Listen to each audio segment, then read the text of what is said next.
বিসমিল্লাহ বিসমিল্লাহ আলহামদুলিল্লাহ নাহমাদুহু ওয়া নাস্তাইনুহু ওয়া নাস্তাগফিরুহু ওয়া নাউযু বিল্লাহি মিন শুরুরি আনফুসিনা ওয়া মিন সাইয়্যাতি আমালিনা মান ইয়াহদিল্লাহু ফালা মুদিল্লা লাহু ওয়া মান ইউদ্লিল ফালা হাদিয়া লাহু ওয়া আশহাদু আল্লা ইলাহা ইল্লাল্লাহু ওয়াহদাহু লা শারীকা লাহু ওয়া আশহাদু আন্না মুহাম্মাদান আবদুহু ওয়া রাসূলুহু আম্মা বা'দ ফাইন্না খায়রাল হাদিসি কিতাবুল্লাহ ওয়া খায়রাল হাদিয়ু মুহাম্মাদিন সাল্লাল্লাহু আলাইহি ওয়াসাল্লাম ওয়া শাররাল উমুরি মুহদাসাতুহা ওয়া কুল্লু মুহদাসাতিন বিদআহ ওয়া কুল্লু বিদআতিন দালালাহ ওয়া কুল্লু দালালাতিন ফিন্নার। আসসালামু আলাইকুম ওয়া রাহমাতুল্লাহি ওয়া বারাকাতুহু। আমরা একটা বই ধরে পড়তেছিলাম, আজকে 13তম আয়োজন আমাদের। বইটার নাম হচ্ছে, সবাই জানেন যারা ফলো করতেছেন, ইসলাম অ্যাট দ্য ক্রসরোডস। আমি বাংলায় এটার নাম দিছি বা সাবজেক্টের নাম দিছি পুরা গোটা বইয়ের ক্রান্তিলগ্নে ইসলাম, অর্থাৎ খুব ক্রাইসিস একটা মোমেন্টে ইসলাম আছে বা রয়েছে, এরকম একটা সেন্স। এই বইয়ের চ্যাপ্টারগুলা লেখক যেভাবে ভাগ করছেন আমি আগেও পড়ছি, আবার পড়তেছি। Author's note, foreword, the open road of Islam, the spirit of the West, the shadow of the Crusades, about education. এই পর্যন্ত চ্যাপ্টারগুলো আমরা সব শেষ করছি। তারপরে যে চ্যাপ্টারটা আমরা ছিলাম অ্যাবাউট ইমিটেশন, অর্থাৎ অনুসরণ, পশ্চিমা সভ্যতার কথা বুঝেছেন। পশ্চিমা লাইফস্টাইল সভ্যতাকে আমরা যে অনুকরণ করি মুসলিমরা, এবং তাতে কি হার্ম, সেটা পড়তে পড়তে আমাদের সময় শেষ হয়ে গেছিলো গতদিন, আমরা শেষ করতে পারিনি। আজকে ইনশাআল্লাহ সেটা শেষ করব। এবং তারপরের চ্যাপ্টারটা হচ্ছে হাদিস অ্যান্ড সুন্নাহ, তারপরেরটা হচ্ছে কনক্লুশন। হাদিস অ্যান্ড সুন্নাহ চ্যাপ্টারটা আমরা আজকে ধরবো এবং যতটুকু সম্ভব আমরা সেটাতে যাব। তবে মনে হয় না যে আজকে হাদিস অ্যান্ড সুন্নাহ চ্যাপ্টারটা শেষ হবে। সেই ক্ষেত্রে আরেকটা পর্বে হয়তো আমাদের গোটা আয়োজনটাই শেষ হবে এই বই নিয়ে। সেটা হচ্ছে যে হাদিস অ্যান্ড সুন্নাহর কিছু অংশ যেটা বাকি থাকবে সেটা, প্লাস কনক্লুশন যেটা, সেটা খুব তাড়াহুড়া করে নাই, কারণ আমরা তো এই ধরনের কথা অনেকভাবে শুনি, কিন্তু যেহেতু আমরা একটা বিশেষ অ্যাঙ্গেল থেকে জিনিসগুলো বিচার করতেছি, সেইখানে যদি কোনো মেজর কিছু বাদ পড়ে তাহলে আয়োজনটা অপূর্ণ থেকে যাবে। এই জন্য আমরা খুব তাড়াহুড়া করব না, বাট চেষ্টা করব অহেতুক সময় নষ্ট না করতে, সেটাও ঠিক আছে। তো গতদিন আমরা যেখানে শেষ করছিলাম ইমিটেশন চ্যাপ্টারের, তারপর থেকে আমরা শুরু করব। সেখানে প্রথমেই আছে একটা আছে, আপনার একটা কোটেশন পড়বো আমরা, ওনার লেখার থেকে পড়ব।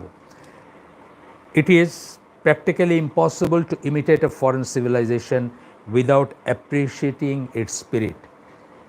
এটা অসম্ভব, বাস্তবে এটা অসম্ভব যে আপনি একটা বিদেশি সভ্যতাকে ইমিটেট করবেন, তাকে অনুসরণ করবেন, অথচ ভেতরে আপনার কোনো অ্যাপ্রিসিয়েশন থাকবে না ফর ইট স্পিরিট। ওটার যে স্পিরিট, চালিকা শক্তি, যা আমরা পড়ছিলাম পশ্চিমা জগতের চালিকা শক্তি কি, মেটেরিয়ালিজম, জিনিস, টাকা পয়সা, সুখ, ভোগবাদ ইত্যাদি, এই সমস্ত ব্যাপারগুলো তাদেরকে চালায়, চালিকা শক্তি যেটাকে আমরা বলি।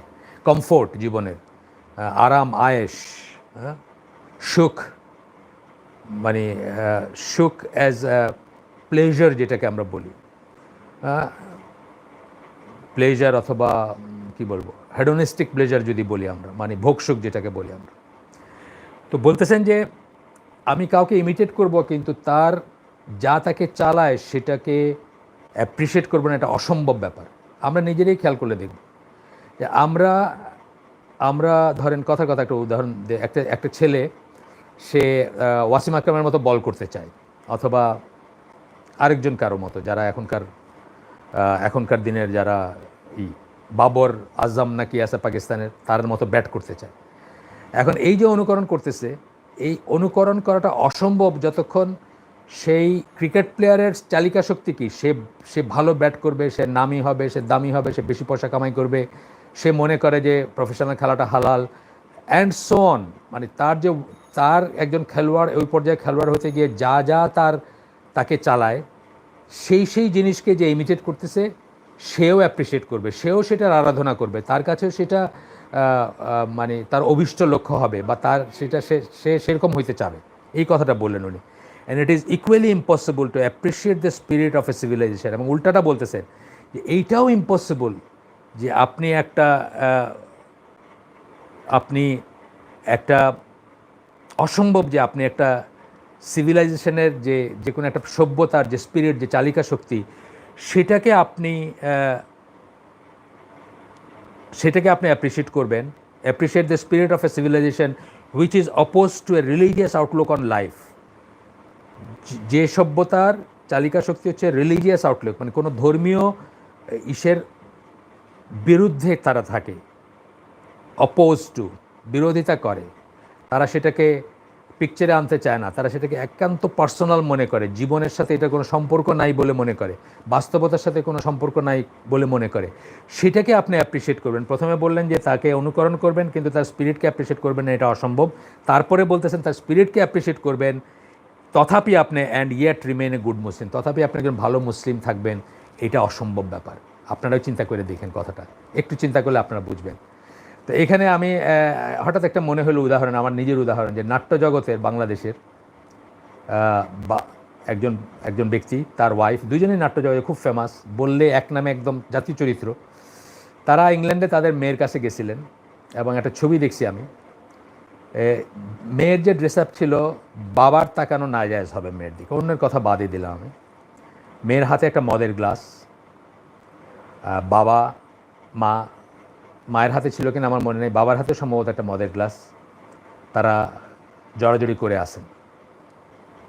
এইটা আমি বলছি যে এটা অসম্ভব যে আপনি তাদেরকে ইমিটেট করবেন, অথচ তাদের ইমিটেট করছেন মানে আপনি চলনে বলনে কাপড়ে তাদের মতো হয়েছেন এবং আপনি সেটা অ্যাপ্রিসিয়েটও করতেছেন। এই প্যারাগ্রাফটা পড়তে পড়তে আমার এই কথাটা মনে হয়েছে, যেটা বললেন আবার পড়ি আমি। It is practically impossible to imitate a foreign civilisation without appreciating এর spirit, and it is equally impossible to appreciate the spirit of a civilization which is opposed to religious outlook in life and yet to remain a good Muslim. অসম্ভব যে আপনি একজন ভালো মুসলিম থাকবেন যদি আপনি পশ্চিমা সভ্যতাকে অনুকরণ করেন এবং তার স্পিরিটকে অ্যাপ্রিসিয়েট করেন, প্রশংসা করেন, প্রশংসাসূচক হিসেবে দেখেন। সেটা এখানে আসবে না। আমি আরেকটা দিনের বই, ওই দিন শিক্ষার একটা বই আছে, Islamic beliefs, the basic principles of the আকিদা অফ আহলুস সুন্নাহ ওয়াল জামাআহ, অনেকেই জানেন বইটার কথা। আমি অনেকখানে হালাকা তাকওয়া মসজিদে আমি ওখান থেকে বিটস অ্যান্ড পিসেস হালাকা করছি এক সময়। সে কী বলছেন যে ইমিটেশন হচ্ছে the deepest form of flattery. কাউকে তোষামত করার সবচেয়ে গভীরতম হচ্ছে তাকে অনুকরণ করা। আপনি তার আরাধনা করেন, তাকে তোষামত করেন, তাকে তেল মারেন, হ্যাঁ, তাকে অ্যাপ্রিসিয়েট করেন, সেটার সবচেয়ে ডিপেস্ট ফর্ম হচ্ছে তার মতো আপনি তাকে অনুকরণ করেন, কাপড়ে চোপড়ে চলনে বলনে কথায় ভঙ্গিতে অনুকরণ করেন। চিন্তা করে দেখেন কথাগুলো যা বললাম আমি। আচ্ছা, এরপরের পয়েন্টটা হচ্ছে অনুকরণের প্রবণতা কারো ভিতরে কেন আসে, কেন মানুষকে অনুকরণ করে। হ্যাঁ, এটা জানোয়ারদের ভিতরে আছে। আমরা বলছি না বানরের অনুকরণের প্রবণতা আমরা জানি না, বানর অনুকরণ করে, কিন্তু জানোয়ারের তো চিন্তা শক্তি নেই, কিন্তু মানুষের তো চিন্তা শক্তি আছে। তথাপি সে কেন অনুকরণ করে? নিশ্চিতই একটা হীনমন্যতা বা ইনফিরিয়রিটি বোধ থেকে করে সে, তাই না? একটা ইনফিরিয়রিটি বা হীনমন্য মানে অন্যকে সে সুপিরিয়র মনে করে, নিজেকে সে ইনফিরিয়র মনে করে। তারা মুসলিম বিশ্বের অভাব দীনতার বিপরীতে পশ্চিমা প্রযুক্তিগত দক্ষতা ও বাহ্যিক চাকচিক্যকে দাঁড় করিয়ে দেখেন এবং ভাবতে শুরু করেন যে আমাদের বর্তমান সময়ে মানে আমাদের দীনতা, একটা ধরেন বাংলাদেশের যে চিত্রটা, বাংলাদেশের কথা, যারা আমেরিকায় থাকেন আমার সাথে একজনের কথা হচ্ছে, মানে এই দেশে আসবেন সেফটি সিকিউরিটি বা ইত্যাদি জিনিসপত্র চিন্তা করলেই তারা মানে তিনি যতটুকু বা নিতেই পারেন, তার বাবা মা আমাদের চেয়েও বড় বা আমাদের এজ গ্রুপের, তারা এখানে কল্পনাই করতে পারেন না যে আবার তারা বাংলাদেশের মশা কাদা সংকুল হাইজেক এবং এই বৃষ্টিপাতের বা অভাব দরিদ্র রাস্তায় মানুষ ঘুমাইতেছে এই দেশে আসতেছেন নিউ ইয়র্কের ইসের থেকে উঠে এসে অথবা ক্যালিফোর্নিয়ার কোনো একটা ইসের শহর থেকে, কল্পনাই করতে পারেন না। সুতরাং কি যে এই বলতেছেন যে আমাদের যে অভাবদীনতার বিপরীতে পশ্চিমা প্রযুক্তিগত দক্ষতা এবং বাহ্যিক যা দেখা যায় চোখে, এবং ক্লিন সব, ফিসফাস শব্দ নাই, প্যাঁ পু নাই, হর্ন নাই, বুঝছেন না, এগুলো যখন দেখেন তখন ভাবতে শুরু করেন যে আমাদের বর্তমান সময়ে, এটা আবার মোহাম্মদ আসাদের কথা আমি বলছি, there is no way but the western way. আর কোনো মত থাকতেই পারে না পশ্চিমাটা ছাড়া। পশ্চিমাটাই হচ্ছে জীবনের একমাত্র মত এবং একমাত্র পথ, এই পৃথিবীতে জীবনযাপনের একমাত্র কোড বা একমাত্র ফর্মুলা। আচ্ছা, এরপরে আমরা আরেকটাই পড়বো ইনশাল্লাহ, আর আরেকটা কোটেশন পড়বো। এই কথাগুলো এত সুন্দর করে বলছেন যে আমি আপনাদের সাথে শেয়ার করতে চাই, মিস করতে চাই না, এই জন্য ইংলিশগুলো পড়তেছি। In order to achieve the regeneration of the world of Islam, আমরা যদি আবার পুনরুজ্জীবিত হইতে চাই, আবার ইসলামের রিভাইভাল চাই, হ্যাঁ, the Muslim must, before adopting any measure of reform, free themselves entirely from the spirit of apology for their religion and social structure. তাদের রিলিজিয়ান, তাদের ধর্ম আর তাদের সামাজিক বিন্যাস বা সামাজিক যেই আছে, ধরেন সেটেল ম্যারেজ হয় আমাদের দেশে, না, এটা নিয়ে কত সমালোচনা আছে, কিন্তু এটাই ইসলামিক। এবং এটার উইজডমটা যদি আপনি বুঝতেন, জানতেন, সেটেল ম্যারেজ মানে মেয়ের কোনো চয়েস নাই তা কিন্তু আমরা বলি নেই একবারও। প্রেম করার সুযোগটা নাই, বনে জঙ্গলে বনে বাজারে ঘোরার সুযোগ নেই, বিয়ের আগে প্রেগনেন্ট হওয়ার সুযোগ নেই, বিয়ের আগে বিছানায় যাওয়ার সুযোগ নেই। সেটেল ম্যারেজ মানে হলে সেটা। সেটেল ম্যারেজ মানে মেয়ের কোনো পছন্দ নেই তা না, মেয়ের অবশ্যই মতামত আছে, মেয়ের মতামত ছাড়া বিয়েই হবে না ইসলামে। হ্যাঁ, গ্রোন আপ মেয়ের মতামত ছাড়া কোনো বিয়েই হবে না। তো সেটা বলতেছেন যে আমাদের সামাজিক ব্যাপারগুলা, হ্যাঁ, সামাজিক যেই আছে এবং সোশ্যাল স্ট্রাকচার এবং রিলিজিয়ান, আমাদের মানে দিনের যে বিষয়গুলো আছে, সালাত, যাকাত, টাকনোর উপরে কাপড় পরা, লম্বা দাড়ি রাখা, হ্যাঁ, নিজস্ব ড্রেস কোড মেনে চলা, এই সমস্তগুলো দিনের ব্যাপার না। ইনফ্যাক্ট আমাদের পুরা লাইফের সব জিনিসগুলোই দিনের ব্যাপার। আর সোশ্যাল স্ট্রাকচার বলতে বোঝাচ্ছেন এই যে আমাদের ভিতরে আমরা জানাজায় যাই, আমরা সালাতে যাই, আমরা পাশের বাড়িতে তরকারি পাঠাই, আমরা ঈদের দিন সবাইকে জিজ্ঞাসাবাদ করি, হ্যাঁ, সবাইকে নিয়ে থাকার চেষ্টা করি। এই সমস্ত কিছু সোশ্যাল স্ট্রাকচারের ভিতরে ইসলামী সোশ্যাল স্ট্রাকচারের ভিতরে যা কিছু আসে, এইগুলার জন্য অ্যাপোলজি, কাতুর কুতুর করা, হীনমন্যতা, কাচুমাচু হয়ে থাকা বা অ্যাপোলজেটিক, এগুলাকে মানে এক ধরনের করে অ্যাজ ইফ আমরা আসামি, এইভাবে এগুলাকে জাস্টিফাই করার চেষ্টা করা বা তাদের কাছে তাদের চোখে ভালো করে তোলার চেষ্টা করা, এই হীনমন্যতা বা এই প্রবণতা থেকে অবশ্যই বাইর হয়ে আসতে হবে যদি আমরা যে কোনো রকম পুনরুজ্জীবিত হওয়ার, মানে ইসলামকে বা ইসলামী জগৎকে পুনরুজ্জীবিত করার চেষ্টা করি বা রিভাইভাল রিফর্মের চেষ্টা করি। রিফর্ম বলতে ওই সেন্সে রিফর্ম মানে আমরা যে সরে গেছি সেখান থেকে রিফর্ম, ইসলামের কোনো রিফর্ম হইতে পারে না। আমরা সরে গেছি ইসলাম থেকে, নিজেদেরকে রিফর্ম করে আবার ইসলামের কাছে নিয়ে আসা, সেটা বা রিজুভিনেট বলে অনেকে বলেন, পুনরুজ্জীবিত করা, আবার নতুন উদ্যম আনা, সেইটার আগে বলছেন, সেই রকম কোনো চিন্তার আগেই আমাদেরকে প্রথমে হীনমন্যতা থেকে বাইরে আসতে হবে। আমাদেরকে বুঝতে হবে যে আমাদের দিনের ব্যাপারগুলো, আমাদের সোশ্যাল স্ট্রাকচার যেটা ইসলামিক যেটা আসছে, সেটা ওয়াহি ভিত্তিক ইসের থেকে আসছে। আল্লাহ আমাদেরকে সৃষ্টি করছেন, আল্লাহ আমাদেরকে সবচেয়ে ভালো জানেন, আল্লাহ আমাদের সম্বন্ধে যেটা ডিসাইড করছেন সেটাই চিরকালের সবসময়ের জন্য অতি অবশ্যই ভালো হইতে হবে। যদি আমরা বিশ্বাস করি যে আল্লাহ হচ্ছেন খালিক, মালিক, তাওহীদের যে কনসেপ্টগুলো সেগুলো যদি আমাদের ভিতর থাকে। A Muslim must live with his head held high. একজন মুসলিম তার মাথাটা উঁচু করে করবে, চিপা খুঁজবে না যে কোন চিপায়, অফিসের কোন চিপায়, এয়ারপোর্টের কোন চিপায়, হ্যাঁ, লুকায় একটু দুইটা সেজদা দিয়ে নামাজ পড়ে ফেলবে, সেটা না। আমি যখন নেপচুন এয়ারলাইন্সে কাজ করতাম, মানে নেপচুন এয়ারলাইন্সের জাহাজে কাজ করতাম, তখন আমাদের ম্যানেজমেন্ট ছিল, সেটার নাম ছিল Neptune sheep management services PTA limited, NSSPL। অনেকে জানেন, যারা জাহাজের সাথে সম্পৃক্ত তারা জানেন। তো সেইখানে একজন সিকিউরিটি ছিলেন ইন্ডিয়ান মুসলিম, ফারাত ইমাম। তা আমি একদিন এই কোনো একটা সময় নামাজের সময় এসে, তো আমি খুঁজতে পারি না জামাতের ব্যাপার স্যাপার নাই অফিসে বা এসে, তা আমি খুঁজতে, উনি আমাকে তার অফিসে ডাকলেন, ডেকে তার অফিসে যায় নামাজ দিলেন, তার অফিসে যায় নামাজ। আমি বললাম যে আপনার অফিসে কেন পড়তে হবে, এই এত বড় বিল্ডিং, 16, 17 বা 20 তলা বা 25 তলা বিল্ডিং, এখানে অনেক মুসলিম তো আমি দেখি, এখানে নামাজের কোনো জায়গা নেই। বলে হ্যাঁ, ওই পার্কিং লটের ভিতরে একটা আছে, ওইখানে ওই ড্রাইভার টাইভাররা এরা পড়ে। তা আমি ওই দিন ওনার অফিসে পড়লাম। আরেকদিন আমি ভাবলাম যে মানে উনি সুপারিনটেন্ডেন্ট, উনি আমাকে সম্মান করছেন, আমি যেতেই পারি বা মুসলিম হিসাবে এই করছেন, বাট কী দরকার, আমি এটা একটা সবার জন্য যে জায়গাটা নির্ধারিত ওটাতে যাই।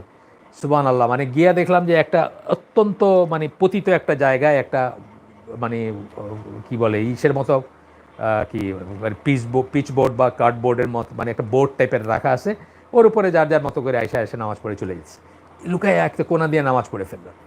এইটার থেকে যেন আমরা বের হয়ে আসি। Muslim must live with his head held high, তার মাথাটা উঁচু হয়ে থাকবে, তার সোজা হয়ে দাঁড়াবে সে, আল্লাহ ছাড়া কারোর সামনে তার চোখ মাথা অবনত করবে না, ওই সেন্সে যে সমীহ বা কাতুর কুতুর যেটা বললাম অ্যাপোলজেটিক সেন্সে করবে না। He must realise that he is distinct and different from the rest of the world. সুবহানাল্লাহ, মানে এই কথাটা আল্লাহ কীভাবে কীভাবে করছেন এটাকে, যে চলনে বলনে সব কিছুতে যেন আপনার ডিফারেন্ট হন। এটা কিন্তু একটা একটা একটা ইসলামী ড্রেস কোড, ইসলামী মানে ইসলামী দাড়ি রাখা থেকে শুরু করে মোচ ছাটা থেকে শুরু করে প্রত্যেকটা জিনিসের পিছনে এটা যে আমরা যেন বিধর্মীদের থেকে আলাদা হয়। টাকনোর উপরে কাপড় পরা, আপনি যদি খালি এই বিধানটা মানতেন, আপনি 1,00,000 মানুষের ভিতরে আপনি আলাদাভাবে ডিস্টিংক্ট আপনাকে দেখা যেত। ওই লোকটা 1,00,000 মানুষের ভিতরে একজন মুসলিমকে আলাদাভাবে দেখা যেত, ওই লোকটা টাকনোর উপরে কাপড়, অথবা আপনাকে দেখেই চেনা যেত যে আপনি মুসলিম। তো বলতেছেন he must realise that he is distinct, সে আলাদা, সে তাদের মতো না, কুফফারের মতো না, and different from the rest of the world, সারা দুনিয়ার চেয়ে সে আলাদা। And he must learn to be proud of his being different, এবং এই ডিফারেন্ট যে সেটাকে যেন সে প্রাউড ফিল করে, সেই যেন ফিল করে আল্লাহ আমাকে এইভাবে থাকতে বলছেন, রসুল আমাকে থাকতে বলছেন, আল্লাহ এবং আল্লাহ রসুল চাইছেন আমরা যেন কুফফারের মতো না হয়, কুফফারের চেয়ে আলাদাভাবে থাকবো। দেখেই যেন বোঝা যায় মুসলিম, যেভাবে একজন মুসলিমাকে দেখেই বোঝা যায় এই মুসলিমা, হিজাব থেকে, পর্দা থেকে, নিকাব থেকে, হোয়াট এভার, বোরখা থেকে, সেইভাবে একজন মুসলিমকে দেখেই বোঝা যাবে এই মুসলিম, তার কপালের নামাজের দাগ থেকে, তার লম্বা দাড়ির থেকে, তার লুজ ফিটিং কাপড় থেকে, এবং তার টাকনোর উপরে পড়া কাপড় থেকে, এভরিথিং, মানে সব কিছুতে তাকে বোঝা যাবে। আচ্ছা, উনি বলতেছেন এটা আমরা রিজয়েস করব এবং এটা আমরা প্রাউড ফিল করব যে আমরা যে আলাদা। He should Endeavour two preserve this difference as a precious quality, এবং এই ডিফারেন্সটাকে সে প্রিজার্ভ করার চেষ্টা করবে, সংরক্ষণ করার চেষ্টা করবে। অত্যন্ত দুঃখজনকভাবে ওয়েস্টে যারা থাকি আমাদের মুসলিমরা, তারা চাই যে আমার দেখে যেন কেউ না বোঝে যে আমি মুসলিম, আমি যেন তাদের একজন হয়ে কোয়াইটলি মানে ক্যামোফ্ল্যাজ করতে পারি। নামটা পর্যন্ত আজকাল ভাইঙা লেখে, অনেক নাম আছে দেখবেন, রিপোর্টারদের নামের নাম, এই যে আল জাজিরা দেখলে বা এমনকি বিবিসি CNN দেখলে দেখবেন অনেক কষ্ট, আরে এটা তো মুসলমান, আসলে নামটারে এমনভাবে ভাঙছে বা এমনভাবে বিকৃত করছে যে দেখে মুসলমান বোঝার কোনো উপায় নাই। ক্যামোফ্ল্যাজ করা, তাদের মতো হওয়া, তাদের মাঝে মিশে যাওয়া, যাতে কেউ না বোঝে যে আপনি হীনমন্যতা। তো উনি বলতেছেন যে এই দামি কোয়ালিটিটাকে প্রিজার্ভ করার চেষ্টা করবে, এই যে ডিফারেন্সটা, and pronounce it boldly to the world instead of apologising for it, এবং সারা দুনিয়ার কাছে বোল্ডলি প্রোনাউন্স করবে, উচ্চারণ করবে, হ্যাঁ আমি দাড়ি রাখি, হ্যাঁ আমি পর্দা করি, হ্যাঁ আমি হিজাব পরি, হ্যাঁ আমি টাকনোর উপরে কাপড় পরি, হ্যাঁ আমি যেখানে সালাদের টাইম হয়েছে এখানে নামাজ মুসল্লা বিষয়ে সালাদ পড়ি, আমার কোনো হীনমন্যতা নাই। প্রোনাউন্স করবে সেটা, ঘোষণা করবে সেটা, instead of apologizing for it and trying to merge into other cultures or other circles. মাফ না চেয়ে, অ্যাপোলজাইজ না করে, কাতুর কুতুর না করে, এবং অন্যর মাঝে সন্তর্পণে মিশে যেতে, যাতে আমাকে না দেখা যায়, না বোঝা যায়, আমি যেন তাদের একজন হয়ে যাই, ইন্টিগ্রেট করার, সেটার বিপরীতে আমি যেন বোল্ডলি প্রোনাউন্স করি যে হ্যাঁ এটা আমার ডিফারেন্স, এটা আমার ক্যারেক্টারিস্টিক্স, এবং এটা নিয়ে আমি গর্বিত, এবং আল্লাহ এবং আল্লাহ রসুলের নির্ধারিত। এটা খুব সুন্দর বলছেন, এই জন্য আমি আপনাদের পড়ে শোনাইলাম, না হলে হয়তো পড়ার দরকার পড়লে তো একটু স্লো হয়ে যায় প্রসেসটা, ইংরেজি পড়লে এবং সেটা আবার ট্রান্সলেট করলে। যাই হোক, এরপরের পয়েন্টটা হচ্ছে যে আপনারা খেয়াল করেন যে স্পেনে মুসলিমরা কিন্তু কয়েক শতাব্দী থাকছে না, বেশ কয়েক শতাব্দী থাকছে এখানে, কিন্তু কোনো ইউরোপিয়ানরা কিন্তু লুকায়া ছদ্মবেশে পড়তে আসছে, পড়ে চলে গেছে, কিন্তু কেউ কিন্তু কালচারালি অ্যারাব হয়ে যায় নাই, অ্যারাবদের মতো ড্রেস আপ করতে শুরু করে নাই, তারা তাদের স্বাতন্ত্র্যটা ঠিকই বজায় রাখছে। ওয়ারেজ আমরা ওইখানে 1 বছর থেকে আসলে হ্যাট পরতে শুরু করি, 2 বছর থেকে আসলে অরেঞ্জ জুস দিয়ে নাস্তা করতে শুরু করি, মানে আমি বলতেছি যে, অথবা ধরেন হাফ প্যান্ট পরে ঘুরতে শুরু করি। আমরা কি করি, আমরা তাদের মতো হওয়ার একটা করি। এটাই বলতেছেন উনি, যে ইউরোপ স্পেনের মুসলিমদের কাছ থেকে শিক্ষা, জ্ঞান, বিজ্ঞান এবং অঙ্ক নিয়েছে, শিক্ষা নিছে, জ্ঞান নিছে, বিজ্ঞান নিছে, অঙ্ক নিছে, কিন্তু Arab culture, dress, world view ইত্যাদি নেয় নাই। অ্যারাব কালচার নেয় নাই, অ্যারাব বলতে তারা তো এদেরকে অ্যারাবই মনে করতো, তারা মুসলিম আর অ্যারাবকে তফাৎ করে দেখতে শিখতো না। তা আমরা বলার সময় মুসলিম বলতেছি, বাট যাই হোক, যাই কালচার ছিল তাদের সেটা কিন্তু নেয় নাই, তাদের ওয়ার্ল্ড ভিউও নেয় নাই, আখেরাতকে কিন্তু দুনিয়ার উপরে প্রাধান্য দেয় নাই ইউরোপ।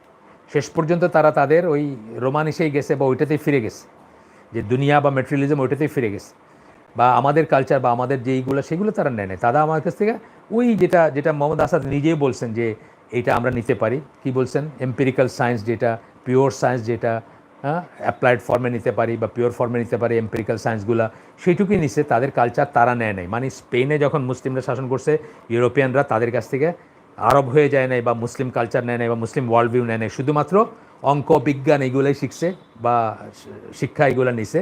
একই ব্যাপার আমরাও যেন তাদের কাছ থেকে যদি কখনো করি, এম্পিরিক্যাল সায়েন্স নেইও, কিন্তু তাদের ওয়ার্ল্ড ভিউ বা তাদের কালচার এইগুলো যেন না নেই। এইটুক পর্যন্ত না, আর একটু আছে, দাঁড়ান, আরও একটু আছে, সরি, মানে গত দিনেরটার আরেকটু আছে।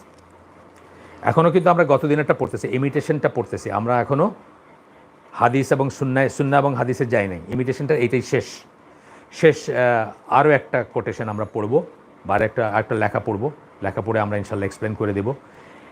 ইসলাম can no longer afford to remain an empty form. ইসলাম খালি কতগুলা ফাঁকা বুলি হিসাবে আর থাকতে পারে না, থাকলে এটা এক্সটিংক্ট হয়ে যাবে, ইনশাল্লাহ হবে না, আল্লাহ প্রিজার্ভ করবে, সেটা অন্য কথা। কিন্তু আমাদের করণীয় হিসাবে উনি বলতেছেন যে আমরা এমটি ফর্মে আর থাকতে পারি না, আমাদের এখন করতে হবে। Its magic sleep of centuries is broken.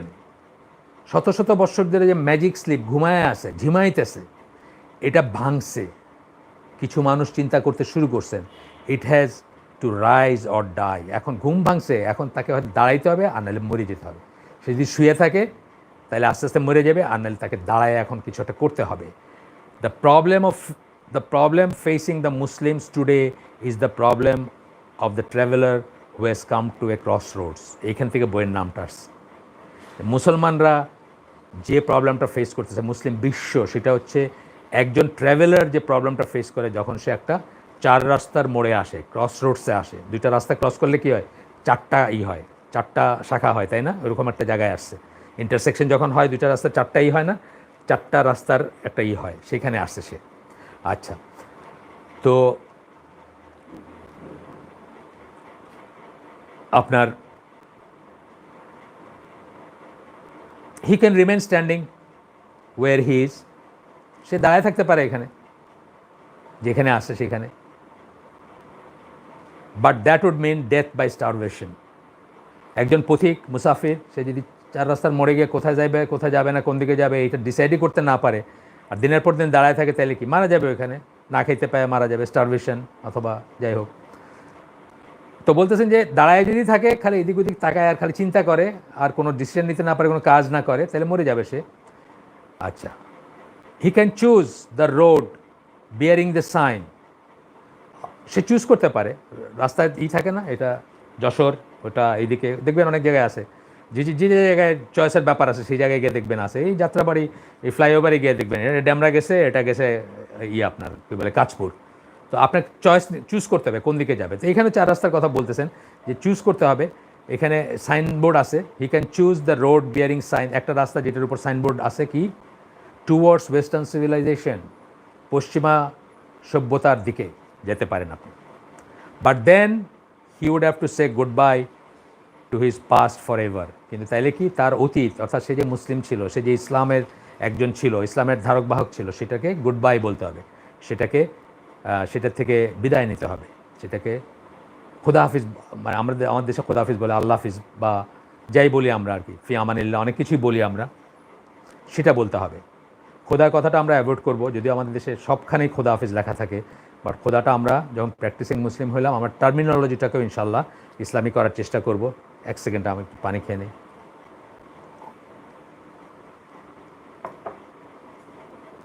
আমরা বলবো, যদি এই ধরনের কথা বলি, আল্লাহ হাফিজ বলবো, বা যে কোনো টার্মিনোলজি। আমরা নামাজ না বলে চেষ্টা করবো সালাত বলতে, কোরআন শরীফ না বলে চেষ্টা করবো কোরআন মজিদ বলতে, অ্যান্ড সো অন। এরকম যা আছে, অনেক টার্মিনোলজি আছে, শুধু এগুলোই না, আরও অনেক টার্মিনোলজি আছে যেগুলো আমরা চেঞ্জ করতে পারি বা করা উচিত। হ্যাঁ, থ্যাংক ইউ না বলে জাযাকাল্লাহু খায়রান বলবো, ইত্যাদি অনেক কিছু। তো যাই হোক, তো বলতেছেন যে towards western civilisation, but then আমরা কী হবে, আমাদের অতীত জীবনকে বিদায় জানাইতে হবে, আলবিদা বলতে হবে। Or he can choose the other road, অথবা সে আরেকটা রাস্তা চুজ করতে পারে যার উপর লেখা আছে, যার road the one over which written towards the reality of Islam, ইসলামের সত্যের দিকে। এই রাস্তাটা গেছে, আমরা বলছি আগে ডায়ামেট্রিক অপোজিট বললাম না, আমরা সবসময় বলছি, তাহলে এরকম ধরেন একটা এইদিকে গেছে টুয়ার্ডস ওয়েস্টার্ন সিভিলাইজেশন, একটা হচ্ছে এইদিকে যেটার উপর লেখা আছে towards the reality of Islam, reality আর বড় দিয়ে করছেন, হ্যাঁ, ইসলামের সত্যের দিকে, ইসলামের বাস্তবতার দিকে, অথবা আল্লাহর দিকে, যেটাই বলেন। আমরা যখন ক্যাপিটাল দিয়ে আর লিখি, রিয়েলিটি বলি বা রিয়েল বলি, তখন আমরা আল্লাহকেও বোঝাই। It is this road alone which can appeal to those who believe in their past, এই রাস্তাটাই কেবল তাদের কাছে গ্রহণযোগ্য, অথবা তাদের মনে আগ্রহ জাগাবে, কেবলমাত্র এই রাস্তাতে আগ্রহ জাগাবে যারা তাদের অতীতে বিশ্বাস করেন। মানে কি, অতীতে তাদের একটা দিন ছিল, তাদের ধর্ম ছিল, তাদের শক্তি ছিল, তাদের ক্ষমতা ছিল, তাদের সভ্যতা ছিল, তারা মাথা উঁচু করে বাচ্চা সেটাতে বিশ্বাস করে, and in the possibility of its transformation into a living future. মাঝখানে ঘুমাইছিল এবং দ্য পসিবিলিটিতে বিশ্বাস করে, কিসের সম্ভাবনায় বিশ্বাস করে, যে ভবিষ্যতে একটা ট্রান্সফরমেশন, সেই আবার তারা সেই লিভিং ফিউচার, আবার ভবিষ্যতে জীবনযাপন করবে এটার উপরে, সেটাতে যারা বিশ্বাস করে, ইসলামের উপরে করা সম্ভব, করবে এবং করতে হবে, করা উচিত ইত্যাদি কথায় যারা বিশ্বাস করে, তাদের কাছে শুধু ওই রাস্তাটা অ্যাপিল করবে যেখানে লেখা আছে টুয়ার্ডস দ্য রিয়েলিটি অফ ইসলাম। এইখান থেকে বইয়ের নামটা আসছে, যদি এটা চ্যাপ্টারটা একটু অন্য রকমের চ্যাপ্টার, ইমিটেশনের চ্যাপ্টারে কিন্তু উনি লাস্টে এই কথাগুলো বললেন যে ইসলাম অ্যাট দ্য ক্রস রোডস নামটা যেখান থেকে আসছে। গেল আমাদের ওই একটা চ্যাপ্টার শেষ। আমরা আজকের জন্য মানে মেইনলি যে চ্যাপ্টার নির্ধারিত সেটাতে আসবো ইনশাল্লাহ, সেটা হচ্ছে হাদিস অ্যান্ড সুন্নাহ। আমি হাদিস এবং সুন্নাহর উপর আমার একটা ট্রান্সলেশন বলা উচিত না, রিরাইটিং বললেই, কারণ আমি হুবহু করি নাই বা সব নেটিগ্রিটিগুলো আনি নাই, যেগুলা এই জন্যই আমি বলবো যে ছায়া অবলম্বনে লেখা, এক্স্যাক্টলি ওয়ার্ড ফর ওয়ার্ড হলে অনেক বড় হয়ে যেত বইটা, সেরকম না। সুন্নাহর কর্তৃত্ব মর্যাদা বাংলা বইটার নাম। আপনারা সম্ভব হলে ইংরেজিটা পড়বেন, অলওয়েজই আমি বলবো যে ট্রান্সলেটেড একটা লিটারেচার চেয়ে ইংরেজিটা পড়বেন, বা ভাষান্তর বা রিরাইটিং যেটা বা ছায়া অবলম্বনে লেখার চেয়ে অরিজিনাল বইটা পারলে অরিজিনাল বইটা পড়বেন সবসময়। কিন্তু যদি অ্যাক্সেস না থাকে বা ইংলিশে যদি অত ভালো না হন, না হইতে পারবেন কোনো কথা না, ইংলিশ একটা ফরেন ল্যাঙ্গুয়েজ, তো সেই ক্ষেত্রে হয়তো বাংলাটা পড়তে পারেন। আর ইংলিশটার নাম হচ্ছে the authority and importance of সুন্নাহ, জামালউদ্দিন জারাবুজুর লেখা বই। এই বইটা আপনার এখন আগে পাওয়া যেত না, এখন পিডিএফও পাওয়া যায়। আমি কাউকে দিছিও, বা কোনো একটা পর্বে বোধহয় আমি লাগাইও দিচ্ছি ইসে আপনাদের, আমার ঠিক মনে পড়তেছে না, কোথাও আমি ইসে আপনার ইউটিউবের ওই মন্তব্যের ইসে লাগাই দিছি। তো আপনারা এটা পড়তে পারেন এই বইটা। এই বইটা পড়ার আগে, এই বইটা ধরেন আমি 2005 পড়ছি বোধহয়, বা আর একটু আগেও হইতে পারে, একটু পরেও হইতে পারে। বইটা প্রকাশিত হয়েছে 2011-তে। আচ্ছা, এর আগে পর্যন্ত, পড়ার আগে পর্যন্ত সুন্নাহ সম্বন্ধে আমারও আইডিয়াটা কিন্তু 90% আননোন ছিল। সুন্নাহ বলতে আমরা কি বোঝা উচিত, সুন্নাহর কর্তৃত্ব এবং মর্যাদা বইটার নাম, তাই না, অথরিটি অ্যান্ড ইম্পর্টেন্স অফ সুন্নাহ। কর্তৃত্বটাই কি আর মর্যাদা কি সেটাও আমার জানা ছিল না। সুন্নাহ বলতে আমাদের দেশে প্রচলিতভাবে যেটা বুঝে, আমিও সেটাই বুঝতাম, যে যেটা করাটা ভালো, না করলে কোনো সমস্যা নেই। হ্যাঁ, যেটা করাটা ভালো, না করলে সমস্যা নেই। এবং কোরআনে যেটা আছে সেটা হলো অব্লিগেটরি, করতেই হবে। আর সুন্নায় যেটা আছে ওটা যার ইচ্ছা সে করবে, যার ইচ্ছা সে করবে না। নজবিল্লাহ, অত্যন্ত ভুল ভ্রান্ত একটা বিশ্বাস এবং একটা বুঝ বা একটা ধারণা। তো আপনারা পড়বেন ইনশাল্লাহ। আমার ইচ্ছা আছে, আল্লাহ যদি আমাকে তৌফিক দেন, এই বই শেষ হওয়ার পরে হয়তো এর আয়োজন আমরা করতে পারি এখানে, মানে তাকওয়া মসজিদের এখানে। যদিও এটা একটু একাডেমিক, সুন্নাহর কর্তৃত্ব মর্যাদা বা অথরিটি ইম্পর্টেন্স অফ সুন্নাহটা একটু একাডেমিক, কিন্তু একাডেমিক হইলেও কিছু কিছু জিনিস আমি মনে করি আসলে সবারই জানা উচিত, প্রত্যেকেরই জানা উচিত বলে আমি মনে করি। মানে অন্তত যেটুক জানলে ইমান আমান রক্ষা হবে সেটুক তো অবশ্যই জানা উচিত। আসেন আমরা ওই চ্যাপ্টারটা আসি। এই চ্যাপ্টারটার নাম হচ্ছে হাদিস এবং সুন্নাহ। আচ্ছা, প্রথম পয়েন্টটা হচ্ছে রিফর্মের কথা যখন আসে, যুগে যুগে কিন্তু রিফর্মের কথা আসছে, অনেকেই করছেন, অনেকেই শুদ্ধভাবে করছে বা করার চেষ্টা করছেন, অনেকে আবার করতে গিয়ে আরেকটা কিছু দাঁড় করাই দিয়েছেন। গতদিন আমরা তিনজনের নাম বললাম না, কামাল আতাতুর্ক, মোহাম্মদ আব্দু এবং স্যার সৈয়দ আহমেদ। তিনজনেই কিন্তু ইসলামী সমাজকে রিফর্ম করতে চাইছে। ইসলামী সমাজ মনে হয়েছে যে তাদের যে আমরা তো নাই হয়ে যাচ্ছি, আমরা তো পিছায় পড়তেছি, আমরা তো শেষ হয়ে যাচ্ছি, আমার তো উন্নতি করা উচিত। উন্নতি বলতে ওই শেষ পর্যন্ত পার্থিব জাগতিক করতে গিয়া ইসলামটাকে একদম জয়া খিচুড়ি বানাই দিয়েছেন তিনজনে। একজন তো একদম অ্যাবান্ডনই করছেন, মানে যার সেনাবাহিনীতে আনটিল ভেরি রিসেন্টলি আমি বলছি যে নামাজ পড়লে চাকরি চলে যেত। ইজিপ্টের অবস্থা তো আপনারা দেখতেই পাচ্ছেন, ইজিপ্টের অবস্থা কী, বা যদিও এখানে ভালো মুসলিমদের একটা জনসমষ্টি আছে, কিন্তু ইজিপ্ট হচ্ছে মানে মুসলিম ওয়ার্ল্ডের ব্যাংকক ছিল একসময়। যত রকমের আকাম কুকামের জায়গা ছিল, সবাই এনজয় করতে যাইতো ইজিপ্টে। আর মোহাম্মদ আব্দুজি কত রকমের সেটা গতদিন আমরা বলছি, নতুন করে বলার দরকার নেই। স্যার সৈয়দ আহমদের ব্যাপারে পড়াশোনা করলে দেখবেন, স্যার সৈয়দ আহমদের ব্যাপারটা কিন্তু অনেকেই ধরতে পারেন না, অনেকেই খুব অ্যাপ্রিসিয়েট করেন, না বুঝেই করেন। বা ইসলামিক জগতে অনেক খলনায়কদের আমরা মহানায়ক বানায় ফেলছি। যেমন ধরেন জামালউদ্দিন আফগানি আরেকজন, এরকম অনেক খলনায়ককে আমরা মহানায়ক বানাইছি। যাই হোক, সেটা আজকের কথা না। তো বলতেছেন যে রিফর্মের কথা যখন আসে, রিভাইভালের কথা যখন ওঠে, তখন অনেক কোট আনকোট আধ্যাত্মিক চিকিৎসক, মানে যারা এটা চিকিৎসা করতে চান। কিসের চিকিৎসা? ক্ষয়িষ্ণু মরণোন্মুখ ইসলামের, মরে যেতেছে, ঘুমায় গেছে, উঠতে পারতেছে না, দাঁড়াইতে পারতেছে না, দুর্বল, সেই ইসলামের আধ্যাত্মিক চিকিৎসক যারা, তাদের অনেকেই আধ্যাত্মিক চিকিৎসকই রুগ্ন জীর্ণ শীর্ণ ইসলামের চিকিৎসায় একটা ঔষধ ডিভাইস বা ডিফাইন করার চেষ্টা করেন, একটা ঔষধ বের করার চেষ্টা করেন যে এই মন্ত্র পড়লেই বোধহয় সব হয়ে যাবে। ও আচ্ছা, শুদ্ধ তরিকায় যেমন বলতেছিলাম, শুদ্ধ তরিকায় অনেকে রিফর্ম করার চেষ্টা করছেন। ধরেন কথার কথা, আল্লাহ রসুল এর মতে প্রতি শতাব্দীতে একজন রিনিউ করতে আসেন না, সেরকমও মানুষ আছেন। মোহাম্মদ বিন আব্দুল ওয়াহাব, যিনি সৌদি আরবের সমস্ত দিনটাকে শিরক থেকে, কুফর থেকে, মাজার থেকে, তাবিজ থেকে, মানে মাজার পূজা থেকে, মাজার তওয়াফ করার থেকে একবারে তৌহিদের উপর নিয়ে আসছেন। তিনি বা তার অনুসারীরা এখনও তার রেমিনেন্ট যেটুক আছে সেটুক দিয়ে ভাইজা খাইতেছে তারা। আর এখনও যেটুক আছে সেটুকু আর কোথাও নাই। যাই হোক, তো বলতেছেন যে অনেকেই এরকম ওষুধ দেওয়ার চেষ্টা করেন, মেডিসিন যেটাকে আমরা বলি, কিন্তু আজ পর্যন্ত প্রায় সকল প্রচেষ্টায় ব্যর্থ হয়েছে। আজ পর্যন্ত সকল প্রচেষ্টায় ব্যর্থ হয়েছে, কোনো প্রচেষ্টাই সাকসেসফুল হয়নি। প্রায় বলার কারণ কি? কেন আমরা প্রায় বললাম? প্রায় সকল প্রচেষ্টা বলছি না আমরা, এটাই যে একটু আগে বলে ফেলছি আমি আগেই। প্রায় বলার কারণ হচ্ছে গ্লোবালি হয়নি।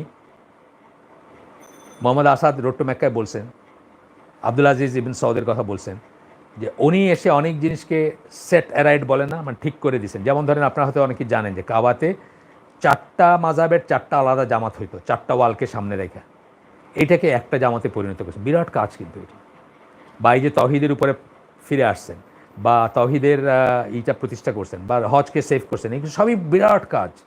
আপনি তাদের পছন্দ করেন সৌদি ডাইনেস্টিকে, আল সৌদ ডাইনেস্টিকে না করতে পারেন, তাদের ভিতর অনেক খারাপ কাজ আছে, কিন্তু এই কাজগুলো যে করছেন এটা অস্বীকার করার কোনো উপায় নেই। মোহাম্মদ আসাদ রোড টু মেক্কাতে আরেকটা বইতে এইভাবে বলছেন আর কি, আব্দুল আজিজ সৌদের কথা, যে উনি হয়তো এমন একটা ফিগার ছিলেন যে উনি হয়তো আবার রিভাইভাল, সত্যিকার আরেকটা রিভাইভাল করে, উনি মোহাম্মদ বিন আব্দুল ওয়াহাবের শতখানেক বছর বা আরও বেশি পরের মানুষ,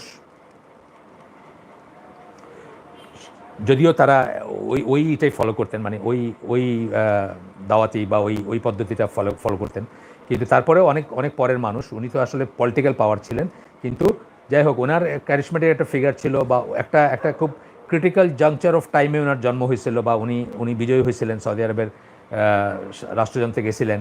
উনি চাইলে অনেক কিছু করতে পারতেন, কিন্তু মোহাম্মদ আসাদ দুঃখ করে বলছেন যে সেটা উনি করেন নাই, বরং লাক্সারি এবং রোড টু মেক্কাতে বলছেন লাক্সারি এবং কী কইরা কয়টা বিয়ে করা যায় এবং কী করে ইয়াং থাকা যায়, এইসবের পিছনে সমস্ত সময় গেছে আর কি। কিন্তু যাই হোক, তারপরে আমি বলতেছি যে প্রায় বলার কারণ হচ্ছে যে গ্লোবালি না হইলেও লোকালি কিন্তু অনেক জায়গায় এই ধরনের ব্যাপার হয়েছে। চেচনিয়াতে হয়েছে একটা সময়, এই শামিল না, আগে একজন শামিল ছিলেন, ইমাম শামিল যাকে বলা হতো, শামিল বাসায়েব না, তার আগে ছিলেন চেচনিয়াতে, তার সময়কার হয়েছে। বা এরকম মানে পকেট হয়েছে। এই সানুসি বলে একজন ছিলেন, আলজেরিয়া, লিবিয়া, ওইসব জায়গাগুলোতে তারই ছিল, সেখানে হয়েছে, কিন্তু গ্লোবালি আর হয় নাই। আচ্ছা, তার কারণ হচ্ছে এই যে কেন হয় নাই গ্লোবালি, কেন রিফর্ম হয় নাই, কেন রিভাইভাল হয় নাই, তার কারণ হচ্ছে মোহাম্মদ আসাদ খুব সুন্দর করে বলছেন এই কথাটা, অত্যন্ত সুন্দর করে বলছেন। তার কারণ হচ্ছে এটা আমরা পড়বো, এইটা পড়বো, কিন্তু আমি আগে বলে নেই তারপরে। তার কারণ হচ্ছে এই যে এইসব প্রেসক্রিপশানে দেয়া প্রেসক্রিপশনটা আমি ইনভার্টেড কমার ভিতর দিছি, প্রেসক্রিপশন দেওয়া বিজ্ঞ ডাক্তার, এটা ইনভার্টেড কমার ভিতর, ডাক্তার মানে মেডিকেল ডাক্তার না, এই যারা রিভাইভাল মরা ইসলামকে আবার দাঁড় করানোর বা দুর্বল ইসলামকে দাঁড় করানোর চিন্তা করছেন সেসব ডাক্তাররা, অর্থাৎ যারা ইসলামী আন্দোলন বা ইসলামী নিছেন না, মৌলানা মওদুদি একজন, সৈয়দ কুতুব একজন, বা আরও জায়গায় জায়গায় কত কত মানুষ চেষ্টা করছেন রিভাইভালের বা বিদেশে অন্যান্য দেশেও করছেন, উমর মাখতার করছেন বা অন্যান্য অনেক জায়গায় করছেন। তো এখানে বলতেছেন যে গ্লোবাল বিশেষ করে গ্লোবাল ইম্প্যাক্ট যারা রাখতে চাইছেন তাদের কথা, মাহমুদ আব্দুজ্জামান উনি হয়তো গ্লোবালি একটা ইম্প্যাক্ট ছিল ওনার হ্যাঁ, বা কামাল আতাতুর্কের হয়তো গ্লোবালও হইতে পারতো যদি উনি কারেক্ট রাস্তায় থাকতেন, ইসলামের উপর থাকতেন, তাইলে হইতে পারতো, হয় নাই। তো বলতেছেন যে তার কারণ হচ্ছে এইসব প্রেসক্রিপশন দেওয়া বিজ্ঞ ডাক্তাররা তাদের সাজেস্ট করা টনিক ঔষধও সাজেস্ট করছেন, টনিক করছেন ইত্যাদির সাথে দৈনন্দিন জীবন ধারণের জন্য একটা সুষম ডায়েট তাদের প্রেসক্রিপশনে যোগ করতে ভুলে গেছেন।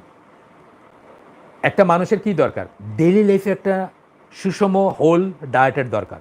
সব কিছু থাকবে যেটাতে আমরা পড়ছি না, সাধারণ হাইজিনে আমরা পড়ছি, ভিটামিন থাকবে, স্নেহ জাতীয় পদার্থ থাকবে, আমিষ থাকবে, শর্করা থাকবে, পড়ছি না আমরা এগুলো, শাকসবজি থাকবে, সেইরকম একটা সুষম ডায়েট থাকবে। একটা সুষম ডায়েট নাই, সে দৈনন্দিন জীবনে কী খায় তার তাগড়া হবে বা মানে অ্যাক্টিভ থাকবে, সেটা না করে আপনি খালি তারে ঔষধ দিতেছেন, টনিক দিতেছেন, তাহলে কিছু হইল না। মোহাম্মদ আসাদ বলতেছেন যে প্রেসক্রিপশনে তাদের মানে এইটা যোগ করতে ভুলে গেছেন, মানে এইটার কথাই কেউ জান নাই, সবাই খালি ঔষধ দিতে চাইছেন, সবাই টনিক দিতে চাইছেন। খুব সুন্দর বলছেন কথাটা, আমার খুব পছন্দ হয়েছে কথাটা। তো এইটাই আমরা একটু পড়ি, এই কোটেশনটা পড়ি। The diet, the only one which body of Islam, sound or sick, can positively accept and assimilate. ইসলামের বডি, শরীর, এটা সুস্থই হোক আর ভালোই হোক, একটা মাত্র ডায়েট যা সে পজিটিভলি অ্যাকসেপ্ট করতে পারে, অর্থাৎ তার শরীরে অ্যালার্জি হবে না, রিয়েক্ট করবে না, পেট খারাপ হবে না, ঢেকুর হবে না। ধরেন ডায়েট আপনি দিলেন প্রতিদিন বিরিয়ানি খাবে, কোনো মানুষ সুস্থ থাকবে? প্রতিদিন বিরিয়ানি খুব মজা খাইতে পছন্দ করি আমরা, প্রতিদিন বিরিয়ানি, তার কি হবে? তার গ্যাস্ট্রিক হবে, তার শুল হবে, পিত্তশুল হবে, তার আরও এটা হবে সেটা হবে, মানে অজীর্ণ অম্ল কত কিছু, সব কিছু হবে তার, তাই না? তাহলে একটা সুষম ডায়েট মানে কি? যেটা প্রতিদিন সে করবে, পজিটিভলি অ্যাকসেপ্ট করবে এবং অ্যাসিমিলেট করবে, যেটা সে তার শরীরকে নরিশ করবে, নিউট্রিশন দিবে তার শরীরকে, is the Sunnah of our prophet Muhammad সাল্লাল্লাহু আলাইহি ওয়াসাল্লাম। আর সেটা হচ্ছে কি? সেই ডায়েটটা হচ্ছে সুন্নাহ। সুবহানাল্লাহ, মানে এত সুন্দর করে বলছেন, দ্য সুন্নাহ is the key to the understanding of the Islamic rise more than 13 centuries ago। 1300 বৎসরেরও বেশি সময় আগে ইসলাম যে এইভাবে অপ্রতিরোধ্যভাবে পৃথিবীতে যে উত্থান হয়েছিল, তার চাবিকাঠি হচ্ছে সুন্নাহ। বলছে না যে আয়েশা, এই যে বিধর্মীরা দেখছে, বলছে না যে রাতের বেলা দরবেশ রাত্রে দাঁড়ায় আছে তাহাজ্জুদের নামাজে, কাঁদতেছে, মুসলিম সোলজারের কথা বলছেন, দাড়ি ভিজে যাচ্ছে, দিনের বেলা সে অপ্রতিরোধ যোদ্ধা, মানে এই যে ব্যাপারটা। And Y should it not B the কি, বা কেন হবে না? ওয়াই, তাই যদি হয়, উত্থানের জন্য যদি এইটাই হয় মূল মন্ত্র, সুন্নাতে থাকা, সুন্নাহ ফলো করা, তাহলে why should it not be a key to the understanding of our present degeneration? তাহলে আজকে আমরা যে ডিজেনারেট করে গেছি, ক্ষয় হয়ে গেছি, নাই হয়ে গেছি, নতজানু হয়ে গেছি, গোলাম হয়ে গেছি, কৃতদাস হয়ে গেছি, এইটা বুঝতে আমাদের তো কষ্ট কিসে? যে ওই সুন্নাহ নাই দেখে আমরা এটা হয়েছি, বা ওই সুন্নাহর উপর নাই দেখে আমরা এটা হয়েছি। Observance of the Sunnah is synonymous with Islamic existence and progress. Existence মানে অস্তিত্ব, প্রোগ্রেস মানে সামনে যাওয়া। অবজারভেন্স অফ সুন্নাহ, সুন্নাহ পালন করাই হচ্ছে সিনোনিমাস, প্রতিশব্দ কিসের? ইসলামের এক্সিস্টেন্স, ইসলাম যে টিকে থাকবে সেটার, অ্যান্ড প্রোগ্রেস, এবং সামনে যে যাবে সেটা। নেগলেক্ট অফ দ্য সুন্নাহ ইজ সিনোনিমাস, উল্টাভাবে নেগলেক্ট অফ দ্য সুন্নাহ, সুন্নাহ যে নেগলেক্ট করলেন সেটা হচ্ছে সিনোনিমাস, প্রতিশব্দ, একই শব্দ আরেক ভাষায় বলা, আরেক কথায় বলা, উইথ ডিকম্পোজিশন। ডিকম্পোজ মানে কি? পচে যায় যেটা। ডিকম্পোজ আমরা কি বলি? লাশ রাখার পরে যখন লাশটা পচে গিয়ে গলে টলে পড়ে যায়, কাদা হয়ে যায়, মাটি হয়ে যায়, সেটাকে আমরা ডিকম্পোজিশন বলি। তো বলতেছেন যে নেগলেক্ট অফ সুন্নাহ, সুন্নাহ যখন নেগলেক্ট করবে সেটা ইকুইভ্যালেন্ট টু, কথা হচ্ছে যে ডিকম্পোজিশন, ডিকে অফ ইসলাম, ইসলামের ডিকম্পোজিশন, পচে যাবে, গলে যাবে এবং ডিকে, ক্ষয় হয়ে যাবে। দ্য সুন্নাহ is the iron framework of the house of Islam. ইসলামের হাউস যদি, একটা বাড়ি যদি ধরি, বিল্ডিং যদি ধরি, ইমারত যদি ধরি, তার রডগুলা রডগুলা দিয়ে যে ফ্রেমওয়ার্ক করে, হ্যাঁ আপনারা জানেন সবাই, ঢালাই দেয় না রড, সেই রডগুলা হচ্ছে কি সুন্নাহ। And if you remove the framework of a building, আপনি জানেন যে রডগুলা যদি দৈব কোনো উপায়ে সরাই ফেলা হতো, রডের জায়গায় যদি বাঁশের চটা দিত, আমাদের দেশে নেই, কোথায় দিচ্ছে শুনলাম, ব্রিজ বানাইতে বা ঘর বানাইতে বাঁশের চটা দিয়ে রডের বদলে দিছে টাকা মারতে গিয়া, তাহলে কি হবে? Can you be surprise if it breaks down like a house of cards? তাহলে কি আপনি অবাক হবেন যদি এটা তাসের ঘরের মতো ভেঙে পড়ে যায়? অবাক হওয়ার কিছু নাই। সেই সুন্নাহ আমাদের থেকে রিমুভড আজকে, এটা উনি বলতেছেন, অত্যন্ত সুন্দর করে বলছেন। যদিও আমি বলবো যে আপনারা সবাই authority and importance of the সুন্নাহ বইটা অবশ্যই পড়বেন ইনশাআল্লাহ। যারা ইসলাম নিয়ে কাজ করতে চান অবশ্যই পড়বেন। আচ্ছা, এরপরের পয়েন্টটা আমরা আবার আমাদের গেল, আমরা কোটেশনটা পড়লাম। এরপরে বলতেছেন দ্য সিম্পল ট্রুথ, এই সিম্পল ট্রুথ বা সহজ সত্যটা কোনটা? এই এতক্ষণে এখন যেটা আমরা পড়লাম, এখন কি পড়লাম? যে সুন্নাহ হচ্ছে আমাদের ইসলামী ইসের ফ্রেমওয়ার্কের মতো, রড দিয়ে যেটা বানায়, রড দিয়ে যে ফ্রেম বানায় না, স্কেলেটন খাঁচা, সেটার মতো রডগুলো সরানো চুপ করে ভেঙে পড়ে যাবে, হ্যাঁ, হাউস অফ কার্ড তাসের ঘরের মতো পড়ে যাবে। তো উনি বলতেছেন তারপরে এই সিম্পল ট্রুথ, মানে এই যে সিম্পল সত্য কথাটা যেটা বললেন, এই যাবৎকালের ইতিহাসে সত্যিকার আলেমদের মাঝে সর্বজন স্বীকৃত ছিল। সত্যিকার আলেম যারা, তারা কিন্তু এটা বুঝছিলেন। সত্যিকার আলেমদের চেষ্টা ছিল সবসময় সুন্নাতে ফিরে যাওয়া। সত্যিকার কেন বললাম? দেয়ার আর সুডো আলেম, যেমন মোহাম্মদ আব্দু, যেমন আপনার কি বললাম স্যার সৈয়দ আহমেদ, তারপরে আরেকজন আছেন, আমি নাম নাই বললাম, ওনার নামের বই ঘরে ঘরে থাকতো আগে। উনি স্বপ্নে দেখছেন যে ইউনিয়ন জ্যাক, মানে ব্রিটিশদের যে ওই কী বলে ব্রিটিশদের ফ্ল্যাগ যেটা, ওটাকে ইউনিয়ন জ্যাক বলি আমরা না, ওই রঙগুলো বর্ণনা করে বলছেন এই রঙের পতাকাওয়ালা একজন সৈন্য আসতেছে ইসলাম রক্ষা করতে ভারতে, তাদের সাথে যেন আমরা কোঅপারেট করি, এটা উনি স্বপ্নে দেখছেন। এই রকমের সুডো আলেম ছাড়া সত্যিকার আলেম যারা লাইক মোহাম্মদ বিন আব্দুল ওয়াহাব, লাইক ইবন তাইমিয়া, যারা রিফর্মার ছিলেন, লাইক নাসিরুদ্দিন আলবানি, লাইক মোহাম্মদ বিন সালেহ আল উসাইমিন, লাইক ডক্টর সালেহ আল ফৌজান, মানে এখনকারগুলো কিছু বললাম, তারা কি করছেন? তারা কিন্তু সবসময়ই জানতেন এটা, এই সিম্পল ট্রুথ যে সুন্নাহ ছাড়া কোনো রাস্তা নাই, সুন্নাহ ইজ ইকুয়াল টু ইসলাম। আপনাদের আগেও বলছি আমি, এই ইকুয়েশনটা আমি এই বইটা পড়ার পরে জানছি। কোন বইটা? অথরিটি ইম্পর্টেন্স অফ সুন্নাহ বইটা পড়ে জানছি যে নো সুন্নাহ নো ইসলাম, সিম্পল ইকুয়েশন, এক পাশে ইসলাম এক পাশে সুন্নাহ, মাঝখানে ইকুয়াল সমান চিহ্ন দেওয়া, সুন্নাহ নাই ইসলাম নাই। আপনারা একটু পড়াশোনা করলে নিজেরাও জানবেন ইনশাআল্লাহ। তো বলতেছেন যে এই যাবৎকালের ইতিহাসে সত্যিকার আলেমদের মাঝে সর্বজন স্বীকৃত ছিল, কিন্তু আজ এই কনসেপ্টটা, অর্থাৎ নো সুন্নাহ নো ইসলাম যেটা বললাম, এই কনসেপ্টটা বা ইসলাম সুন্নাহ ছাড়া যে ইসলামের কিছু হবে না, রিভাইভাল হবে না, ক্রমবর্ধমান পশ্চিমা প্রভাবের কারণে সবচেয়ে আনপপুলার একটা বিষয় পরিণত হয়েছে। ক্রমবর্ধমান পশ্চিমা ইনফ্লুয়েন্সের জন্য সুন্নাহটা একটা লজ্জার ব্যাপারও হয়ে গেছে। টাকনোর উপরে কাপড় পরা, দাড়ি রাখলে লজ্জার ব্যাপার, হিজাব, নেকাব অ্যান্ড সো অন, সেকেলে পশ্চাৎকালকে ম্যাক্রো কি জানি একটা খুব চাঞ্চল্যকর দিছে কালকে না পরশু দিন, যে ইসলামের পৃথিবীর জন্য সবচেয়ে বড় প্রবলেম, পরশু দিন বলছে এসে, এবং আমাদের তার মানে অনুগত যারা হিজ মাস্টার ভয়েসে যারা কথা বলেন, তাদের থেকে একটা টু শব্দটাও বাইর হয় না এখন পর্যন্ত। যাই হোক, রিয়েল সেন্সের টু শব্দ, আমাদের কোনো গার্ডিয়ান নাই সব জায়গায়, মুসলিমদের কান্দার কোনো জায়গা নেই। হ্যাঁ, আপনার এইখানে মানে দুনিয়ার যে কোনো জায়গায় একটা মানে সামান্য আঁচল লাগলে একটা হিন্দু মোদির কাছে কান্নাকাটি করে চিৎকার করে পাঠায়, বা ট্রাম্পের কাছে গিয়া কান্নাকাটি করে। আমাদের কান্নাকাটির কোনো জায়গা নেই এক আল্লাহ ছাড়া, আমাদের কোনো মুরব্বী নেই, আমাদের কোনো গার্ডিয়ান নেই। যাই হোক, মুরব্বী থাকতে পারতো, থাকা উচিত ছিল। আচ্ছা, তো বলতেছেন যে সবচেয়ে আনপপুলার একটা বিষয় পরিণত হয়েছে এই যে সুন্নাহর ব্যাপারটা ক্রমবর্ধমান পশ্চিমা প্রভাবের কারণে, চাপের কারণে। এখানে আমি একটা আমার নিজের কিছু কথা জুড়ছি, সেটা হচ্ছে যে আমি আপনাকে আগে বলছি যে যারা আমাকে আগে থেকে চিনেন, প্রায়ই বলে থাকি আমি কথাটা, যে কলোনিয়াল এরাতে যে 200 বছর ধরেন রাফলি আমরা মুসলিম দেশগুলো কলোনাইজ ছিল উইথ ফিউ এক্সেপশনস, সেই সময়টাতে মরিতানিয়া একটা লোক 50 বছর কাটায় দিছে মুসলিমদের। মরিতানিয়ার গরিব মুসলিম, গরিবদের ভিতরে তারা টার্গেট করে মেইনলি প্রাথমিকভাবে। মেথর, আমাদের দেশে দেখেন না যে মেথর পট্টিতে যায়, ওই ইসে যায়, মানে গরিব, ডাউন টু রেঞ্জ, অস্পৃশ্য, দলিত যারা বা অন্য যে তাদের আমাদের দেশে বা ইন্ডিয়ায়, তাদের ভিতরে তারা কাজ করে। তো মরিতানিয়ার গরিবদের ভিতরে কাজ করে একটা মানুষকেও সে কনভার্ট করতে পারেনি, এবং সে গাছের পাতা খেয়ে থাকছে, এরকম সময় গেছে, খাওয়ার ছিল না। তো সে বলছে যে Muslims could not be converted to Christians, অথবা Muslim cannot be converted to Christian বা খ্রিশ্চিয়ানিটি। এটা একটা ফ্রেজের মতো আর কি, যে মুসলিমকে খ্রিশ্চান বানানো যাবে না। তখন কী হয়েছে, তারা এটাকে রিভিউ করছে, খ্রিশ্চান মিশনারি রিভিউ করে দুইটা সফট টার্গেট বের করছে। সেই সফট টার্গেটের একটা হচ্ছে সুন্নাহ। এইটাকে যদি কোনো মতে বিতর্কিত করা যাবে, এটা ইম্পর্ট্যান্ট না যদি বোঝানো যায় অথবা কনভিন্স করা যায়, তাহলে এটা ইকুইভ্যালেন্ট টু, এই যে একটু আগে বলছেন যে ডিকম্পোজিশন অ্যান্ড ডিকে, তার মানে ইসলাম শেষ। আর আরেকটা বলছেন যে মুসলিম মেয়েদেরকে যদি নষ্ট করা যায়, ঘর থেকে বের করা যায়,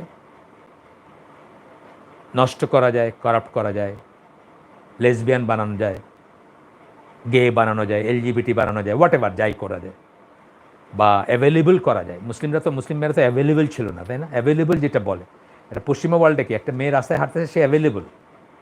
আপনি তার দিকে তাকালেন, সে আপনার দিকে তাকালে একটা হাসি দিল, মানে সে অ্যাভেলেবল। অথবা তারা যে নাইট ক্লাবগুলোতে যায়, এইচ রাত্রে নতুন নতুন সাথী নিয়ে তারা বাড়ি যায়, অ্যাভেলেবল তারা। একটা মুসলিম মেয়ে তো কখনো অ্যাভেলেবল ছিল না ফর দ্য পাবলিক। সেইটাকে যদি অ্যাভেলেবল বানানো যায়, তাহলে ইসলামের আর কোনোই থাকবে না। কারণ আগেই বলছি আমরা, সিম্পল ফর্মুলা হচ্ছে, মুসলিম মেয়েদের বের করা গেলে, এলজিবিটি বানানো গেলে, অ্যাভেলেবল বানানো গেলে, তারা আর ওদের মতোই ঘর সংসার আর করবে না। আর নো ফ্যামিলি নো ইসলাম, ফ্যামিলি না থাকলে ইসলাম কোথায় থাকবে? তাহলে সুন্নাত থেকে ডিট্যাচ করা গেলে, আর ফ্যামিলি বিমুখ করা গেলে, বিবাহ বিমুখ করা গেলে, সংসার বিমুখ করা গেলে, আর ইসলামকে ধ্বংস করার জন্য অন্য কিছু করতে হবে না। ওই 50 বছর চেষ্টা করে একটা মুসলমান বানাইতে পারে নাই, সেটা দিয়ে যে কাজ হয় না, এই পথে সেই কাজ হয়ে যাবে, সেটা আগে বলছি আমরা।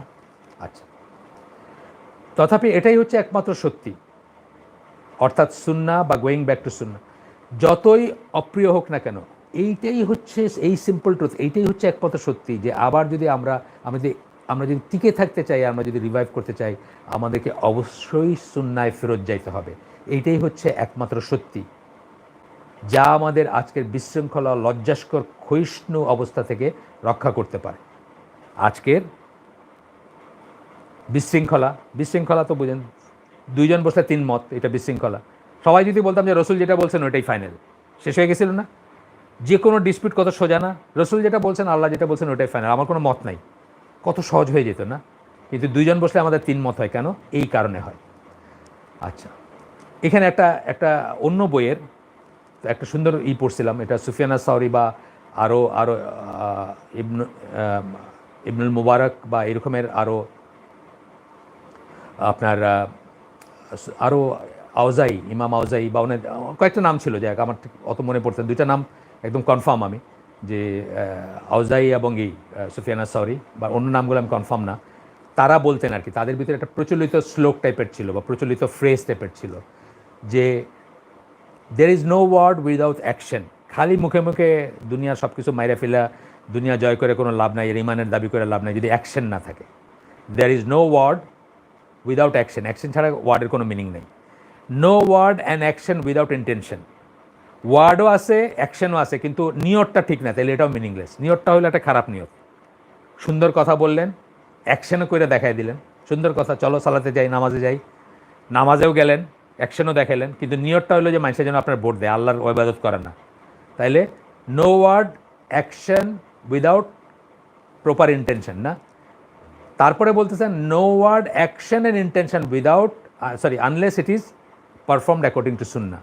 ওয়ার্ড, অ্যাকশন এবং ইন্টেনশনও ঠিক আছে, কিন্তু আপনি সুন্নাহ অনুযায়ী করলেন না, তাইলেও সেটা মিনিংলেস। আমরা ইবাদত কবুলের শর্ত জানি না, আমরা দুইটা জানি, বলছি আমরা ইমানের পরে দুইটা প্রধান শর্ত, একটা হচ্ছে কেবল আল্লাহর জন্য করবেন, ইন্টেনশনে চলে গেল এটা, আর দুই নম্বরটা কি, রাসূল সাল্লাল্লাহু আলাইহি ওয়াসাল্লামের দেখানো পদ্ধতিতে করবেন। আগের দিনই বলছিলাম বোধহয়, যে আল্লাহ রসুল অ্যান্টি ক্লকওয়াইজ তওয়াফ করতে বলছেন, আপনি ক্লকওয়াইজ করতেছেন, তাইলে কি এটা হইল না? আচ্ছা, গেল, আমরা একটু আগাই।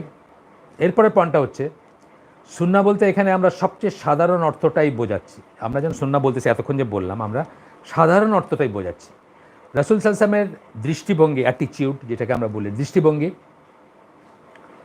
কথা, কাজ, তার যাপিত জীবন ছিল কোরআনের বাস্তব প্রয়োগ ও ব্যাখ্যা। তার যাপিত জীবন, উনি যে সারাটা জীবন নবুয়তের পরে পার্টিকুলারলি যেভাবে জীবনযাপন করছেন, পার্টিকুলার নবী হিসাবে তার যাপিত জীবন, সেটা ছিল কি কোরআনের বাস্তব প্রয়োগ ও ব্যাখ্যা। আর আমরাও যদি কোরআনের হক আদায় করতে চাই, হক মানে কি, কোরআন আমাদের কাছে ডিমান্ড করে না কিছু, do this, do not do this, এভাবে চলো, এভাবে করো, এভাবে আল্লাহর ইবাদত করো, বা যা কিছু কোরআন আপনার কাছে ডিমান্ড করে সেটার কথা বলতেছেন। সেই হক আদায় করতে চাই, ডু অ্যান্ড ডু নটস, তবে তাকে সর্বক্ষেত্রে অনুসরণ করা উচিত যার মাধ্যমে আমরা কোরআন পেয়েছি। তাকে মানে সেই ব্যক্তিকে সব ক্ষেত্রে অনুসরণ করা উচিত যার মাধ্যমে আমরা কোরআনটা পাইছি। সত্যিকার সুন্নাহ কথা আমরা বলতেছি, বিদাতের কথা বলতেছি না। কেন বলতেছি? সুন্নাহতে আমরা অনেক কিছু যোগ করছি, যোগ করে সেটারও সুন্নাহ বানাই দিচ্ছি। এখনকার দুনিয়ায় সুন্নাহ অনেকের চোখে বেদাত মনে হবে, এরকম করে কেন? আমরা যখন একটা গ্রামে গঞ্জে রাফিয়াদ্দিন করে নামাজ পড়ি, মানুষ তাকায় দেখে এটা কোত্থেকে আসছে, কেউ কেউ মনে করে শিয়া, সে সুন্নাহই ভুলে গেছে, বুকে হাত দিলে মনে করে এটা এর শিয়া আসছে। নামাজের পরে সবাই হাত তুললো, আপনি হাত তুললেন না, দোয়া করলেন না, যে শিয়া আসছে বা ওয়াহাবি আসছে বা একটা কিছু বলে দিল, যা তার মনে আসছে আর কি বলে দিল। তো না জানতে জানতে যেটা হয়, এখন সুন্নাহ হচ্ছে বিদাত আর বিদাত হচ্ছে সুন্নাহ। ঠিক আছে, আমি একটা উদাহরণ দিই সবসময়, খুব আমার মানে খুব কমন একটা উদাহরণ, অনেকে শুনছেন হয়তো। আমি একসময় উত্তরে থাকতাম 6 নম্বর সেক্টরে, তো এখানকার মসজিদে এক ইমাম সাহেব ছিলেন, এখন নাই। তো উনি যা ইকামত হইলো, ইকামত হওয়ার পরে বলতেন যে মোবাইল বন্ধ রাখুন, জুতা সামনে রাখুন। এইটা হলো এখনকার সুন্নাহ। আর ইমামের উপর ওয়াজিব কি, যেটা সুন্নাহ এবং ইমামের জন্য ওয়াজিব, সেটা কি ছিল? ইকামতের পরে উনি ঘুরে দাঁড়াবেন, দাঁড়ায় রোগুলা সিধা করবেন, মানে রোগুলা স্ট্রেট করবেন, স্ট্রেটেন করবেন যেভাবে পারেন। কেউ নিজে দেখে দেখে করবেন, কেউ ডেজিগনেট করে দিবেন একটা রোতে। যতক্ষণ শিওর না হবেন যে রোগুলা সোজা হয়েছে, ততক্ষণ নামাজ শুরু করবেন না। এটা ছিল ইমামের সুন্নাহ, মানে ইমামের জন্য ওয়াজিব বা আমাদের সুন্নাহ, আমাদের জন্য সুন্নাহ। কিন্তু এখনকার ওইটা কেউ বলে না, ওইটা চলে গেছে, হারায় গেছে। এখন নতুন আসছে, মোবাইল সামনে রাখুন, মোবাইল বন্ধ রাখুন, জুতা সামনে রাখুন। এটা হচ্ছে এখনকার সুন্নাহ। তো যদি সুন্নাহ আমরা না জানি, তখন এটার সাথে নতুন নতুন জিনিস আমরা যোগ করি, যোগ করে সেটাকেই সুন্নাহ মনে করি। আমি পরে উদাহরণ দিব, ইনশাল্লাহ পরে আসবে উদাহরণ। 5 নম্বর এরপরের পয়েন্ট হচ্ছে, প্রথম 3 প্রজন্মের পরে এইখানে বলবো আমরা যে কীভাবে নতুন নতুন জিনিস যোগ হয়ে গেছে সুন্নাহ হিসাবে, যেগুলো আদৌ সুন্নাহ না।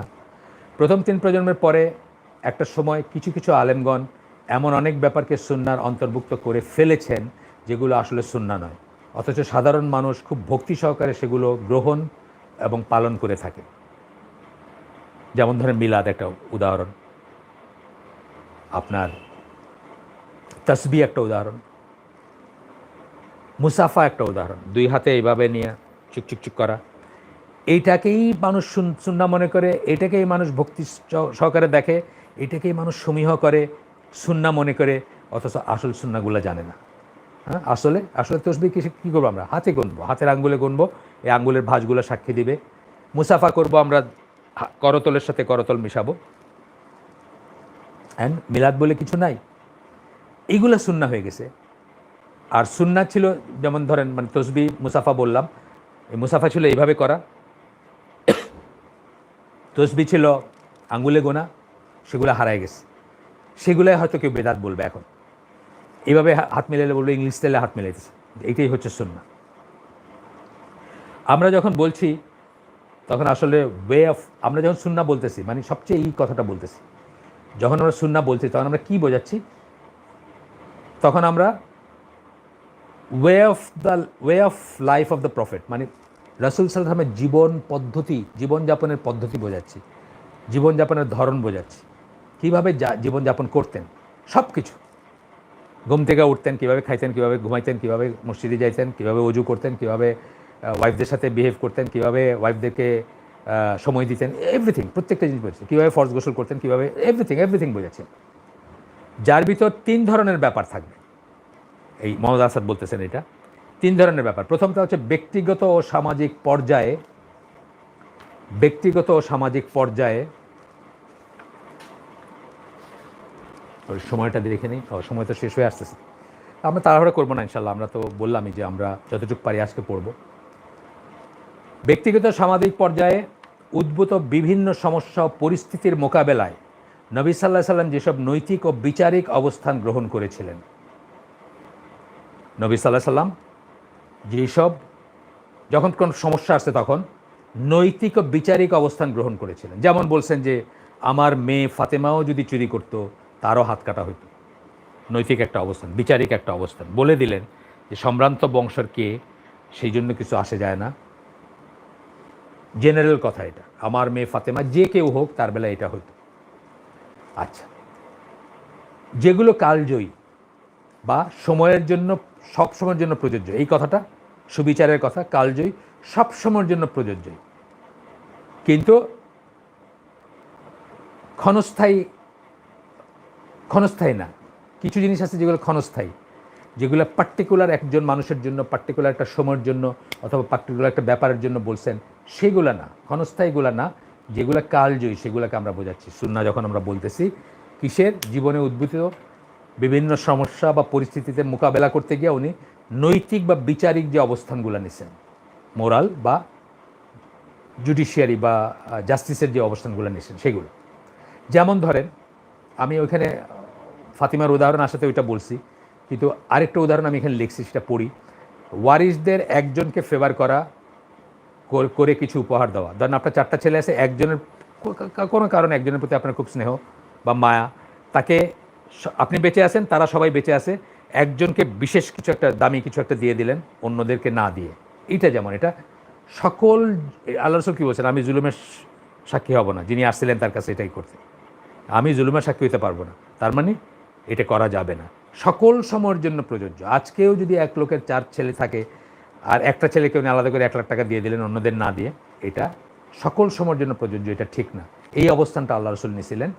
2 নম্বর, মানে সুন্নাহ বলতে কী কী কী কী আসবে সুন্নাহর আওতায় সেটা বলতে গিয়ে বলছেন। 2 নম্বর বলতেছেন, এটা ওনার কথা, এগুলো ওনার কথা। 2 নম্বর, এগুলোর ভিতর যেসব আদেশ নিষেধ আসবে না, সেগুলো একটা ঐতিহাসিক কারণে বা একটি নির্দিষ্ট সময়ে কোনো বিশেষ কারণে তিনি করেছিলেন।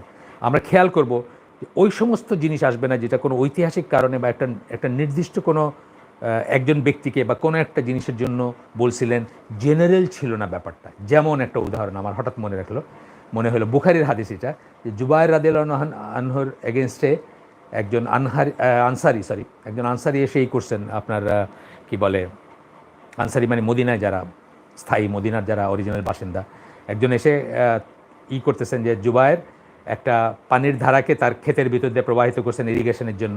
তো উনি এসে রাসূলের কাছে বিচার দিচ্ছেন যে জুবায়ের যেন এটা ছেড়ে দেন, মানে এটা ওনার ক্ষেতের দিকে না নিয়ে ছেড়ে দেন আর কি, এমনিতে ছেড়ে দেন। তখন রাসূল সাল্লাল্লাহু আলাইহি ওয়াসাল্লাম জুবায়েরকে বলছেন যে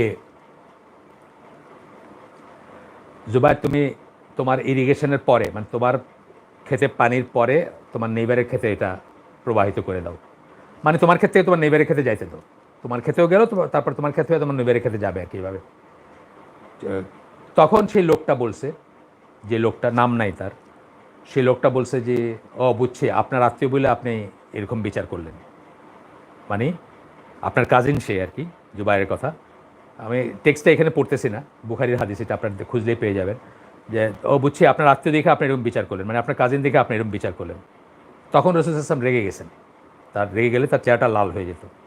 তখন উনি বলেন, জুবায়ের, তুমি পানিটা ধরে রাখবা যতক্ষণ না এই হাইট হয়, মানে বেশ ভালো একটা হাইট বলে দিলেন, মানে গাছের পিঠ থাকে ওইখানে, ওই যে করা থাকে, গর্ত থাকে গাছের চারিদিকে, গাছগুলো একটু উঁচা থাকে আর পাড়ের দিকে, ওই সবকটা কানায় কানায় ভরা পর্যন্ত তুমি পানি আটকায় রাখবা। এই যে কথাটা বলছেন, এটা কিন্তু আমাদের জন্য কালজয়ী কোনো নির্দেশ না যে আমরা নিজের ক্ষেত্রে পানি আটকায় রাখবো, অন্যকে দিব না বা না, তা না। এটা কোনো বলছেন ওই লোকটা অকৃতজ্ঞ, ওই লোকটা কুফরি একটা কাজ করছে আসলে, এবং ওই লোকটা একটা ভুলই করছে। আল্লাহ রসুল যে জাজমেন্টটা দিছিলেন তার উপর দিয়ে কথা বলছে, এবং আল্লাহ রসুল খুব সুন্দর একটা কেয়ারিংয়ের জাজমেন্ট দিছিলেন, সে সেটাকেও মানে নাই, সে স্বেচ্ছাচারিতা করছে। সেই জন্য ওই লোকের বেলায় প্রযোজ্য করে এই বিধানটা দিয়েছেন। তার মানে এটা না যে এখন আমরা গ্রামে গঞ্জে যার ক্ষেতে একটা খাল আছে, ওই খালটারে আমার ক্ষেতের ভিতরে নিয়ে আমি এটারে বন্ধ করে পানিটা আটকায় রাখবো আর কাউরে পানি দিতে দিব না, সেটা না, কিন্তু এটা কিন্তু মোটেও বলেন নাই। এটা তার জন্য একটা শাস্তিমূলক ব্যাপার ছিল, ওই পয়েন্টে এই বিচারটা করছেন। ওই হিস্টোরিক একটা ব্যাপার ছিল, একটা পার্টিকুলার একটা ছিল, এটা জেনারেল কোনো ব্যাপার না। সো এটা এটা এটা উপলক্ষে আপনার জুবায়ের রাদিয়াল্লাহু আনহু বলেন যে এই ঘটনা উপলক্ষেই সূরা নিসার 65 নম্বর আয়াত, যেটা আমরা পরে পড়বো, আমাদের আসবে এখানে, যে না ততক্ষণ পর্যন্ত তোমরা মুসলিম না, আমরা মুসলিম না যতক্ষণ না আমরা সকল ব্যাপারে রসুলকে জাজ মানবো এবং তারপরে সেই বিনা বাক্যবে মেনে নিব, সেরকম একটা কথা আর কি। সূরা নিসার 65 নম্বর আয়াতের কথাটা সেরকম। আচ্ছা, আমাদের সময় প্রায় শেষ। আমার মনে হয় এই পয়েন্টটাকে আমার শেষ পয়েন্ট করতে হবে। ইনশাল্লাহ আগামী দিন আমরা ওইখান থেকে পড়বো। এখনও শেষ হয় না এই পয়েন্টটা। তো বলতেছেন যে সেই জিনিসগুলো আসবে না যেগুলা কোনো বিশেষ কারণে তিনি করেছিলেন, মানে কোনো একটা নির্দিষ্ট সময়ে বিশেষ কারণে, একটা ঐতিহাসিক কারণে বা একটা নির্দিষ্ট সময়ে কোনো বিশেষ কারণে তিনি করেছিলেন, সেইটা কিন্তু এখানে হিসাবে আসবে না, মানে সুন্নাহ হিসাবে আসবে না।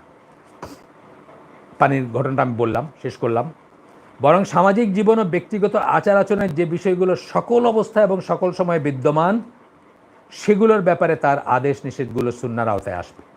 সকল অবস্থায় যেগুলো আমরা বিদ্যমান, সকল অবস্থায় যেগুলো জারি থাকবে, সেই আদেশ সেই নিষেধগুলো সুন্নাহর আওতায় আসবে।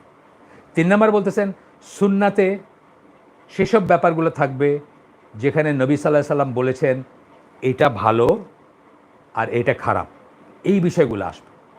যে কোনো একটা জিনিসকে বলছেন যে এইটা ভালো, এটা করা রিকমেন্ডেড, করলে সওয়াব আছে, অথবা বলছেন এটা খারাপ, বা হাতে খায়ও না, বা হাতে পান করো না, বা হাতে শয়তান পান করে। যে ভালো খারাপ সময়ের সাথে বদলে যায় না, এটা পৃথিবী যতদিন টিকে থাকবেন ততদিন ডান হাতে খাওয়াটা রিকমেন্ডেড হবে আর বা হাতে খাওয়াটা নিষিদ্ধ হবে। সুদ, জিনা, এরকম দুইটা ব্যাপার, খারাপ ব্যাপার, যেগুলা পৃথিবী যতদিন টিকে থাকবে ততদিন নিষিদ্ধ থাকবে। আর সাদাকা এবং দান, এমন দুইটা ভালো ব্যাপার যেগুলো পৃথিবী যতদিন বেঁচে থাকবে ততদিন পর্যন্ত থাকবে। আমরা আজকে আমাদের আয়োজন এখানে শেষ করে দিব। আমি একটা সুন্দর জায়গায় আসছি, তারপরে আগামী দিন আল্লাহ যেটা তৌফিক দিয়েছে নিয়ে করবো। পারলাম না, আমি মানে তাড়াহুড়া করতে চাচ্ছি না, তা আমি দেখি প্রশ্ন আসতে শুরু করছে। আচ্ছা, প্রশ্ন সম্বন্ধে একটা কথা আমি বলে নেই, আমি কিন্তু সকল প্রশ্নের উত্তর দিতে বাধ্য না। কারো কারো টোনে বা কারো কারো কথায় আমার মনে হয়েছে যে প্রশ্নের উত্তর দিতেই হবে এরকম কথা না, আমি সকল প্রশ্নের উত্তর দিতে বাধ্য না। আই রিজার্ভ দ্য রাইট কোন প্রশ্নের উত্তর দিব, কোন প্রশ্নের উত্তর দিব না। আর আমি অনেক ইররিলেভেন্ট প্রশ্ন পাই যেগুলো এই পাঠের সাথে কোনো দিকে সম্পৃক্ত না, সেগুলোর উত্তর দেওয়ার তো একদম আমি ফিলই করি না, যদিও আমি দিছি কয়েকটা। কিন্তু এই অ্যাপ্রোচটা আয়োজকদেরও যেন না থাকে, আর যারা শুনতেছেন দেখতেছেন তাদেরও যেন না থাকে যে আমাকে অতি অবশ্যই সকল প্রশ্নের উত্তর দিতে হবে, না, আমি সেটা দিতে বাধ্য না। ডিসক্লেমার।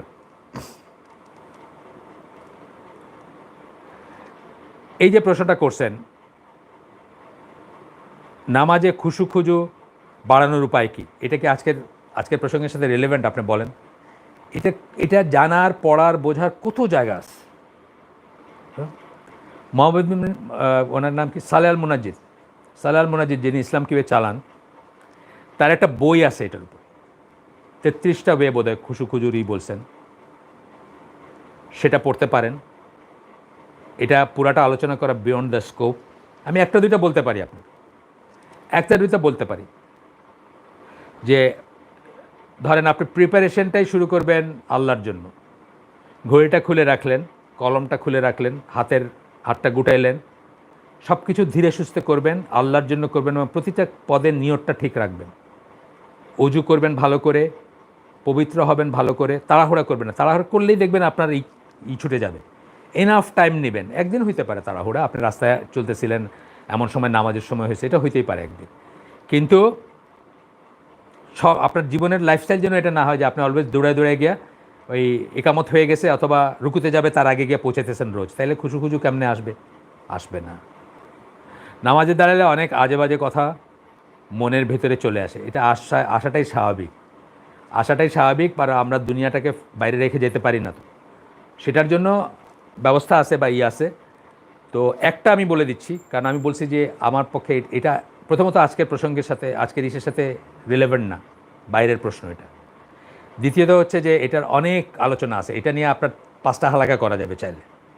আপনারা এই বইটা খোঁজ করবেন, এটা বাংলা ট্রান্সলেশন হয়েছে, নামাজে খুশু খুজু। আমার কাজিন একটা করছেন, ওটা সিলেটে পাওয়া যায় কিনা আমি জানি না। আমার কাজিন, উনি সিলেটি ইঞ্জিনিয়ার, শামসুল হক চৌধুরী, উনি একটা করছেন, সেটা আমি জানি না পাওয়া যায় কিনা সিলেটে।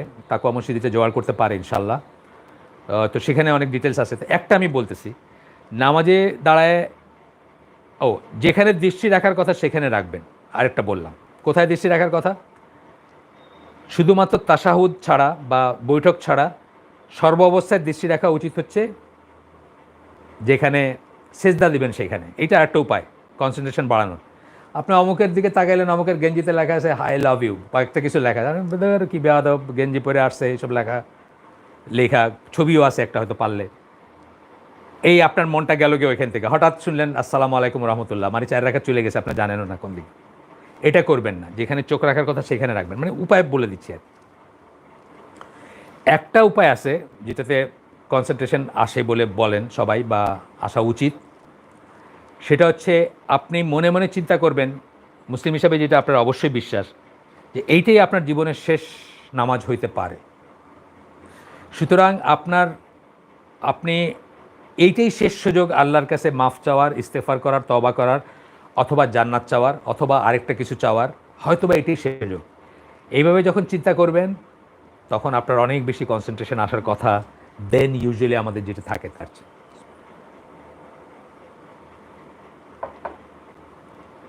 ঠিক আছে, আমাদের আরও কিছু আসছে বোধহয়, আমরা দেখি।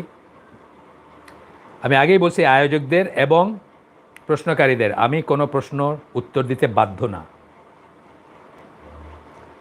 আমাদের এলাকায় কয়েক মাস পর ইউনিয়ন পরিষদ চেয়ারম্যান মেম্বার নির্বাচন, এই নির্বাচনে ভোট দেওয়া জায়েজ হবে কি?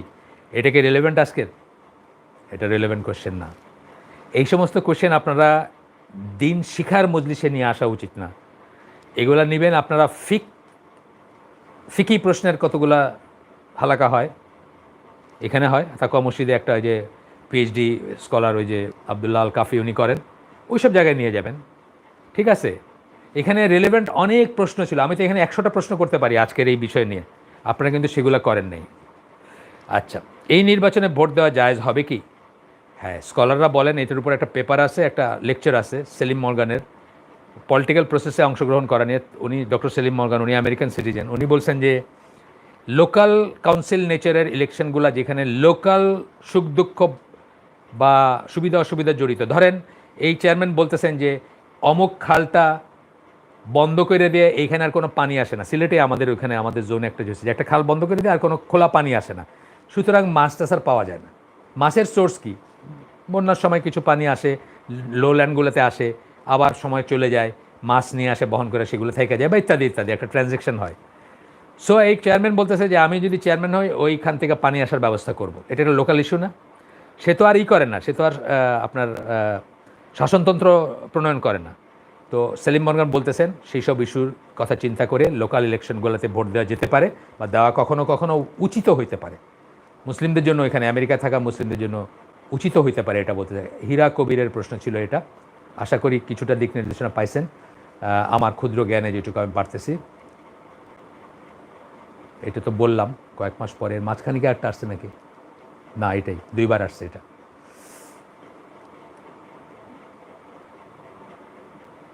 বিয়েতে গায়ে হলুদ যদি সৌন্দর্য বর্ধনের জন্য দেন অথবা অ্যান্টিসেপ্টিক হিসাবে দেন, রিচুয়াল হিসাবে না দেন, আপনি দেখেন রিচুয়াল বলে একটা কথা আছে, দিতে হয়, না দিলে অমঙ্গল হবে।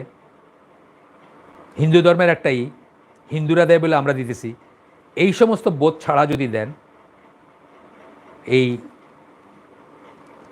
রং বা সুন্দর লাগবে বা এইসবের কারণে দেন যদি, সেটা দেওয়া জায়েজ আছে। সাহাবী আব্দুর রহমান ইবনে আউফ রাসূলের সাথে দেখা করতে আসছেন, তার গায়ে হলুদ রঙের আপনার রিমেনেন্ট বা অবশিষ্ট দেখে উনি বলছেন যে কী ব্যাপার তুমি, আমি তো বিয়ে করছি, আপনাকে জানানো হয়নি।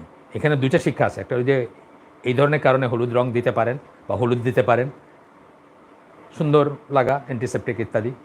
আরেকটা শিক্ষা আছে কি, যে কেউ যদি আপনাকে তার বিয়ের সময় না জানায় আপনি মাইন্ড করবেন না।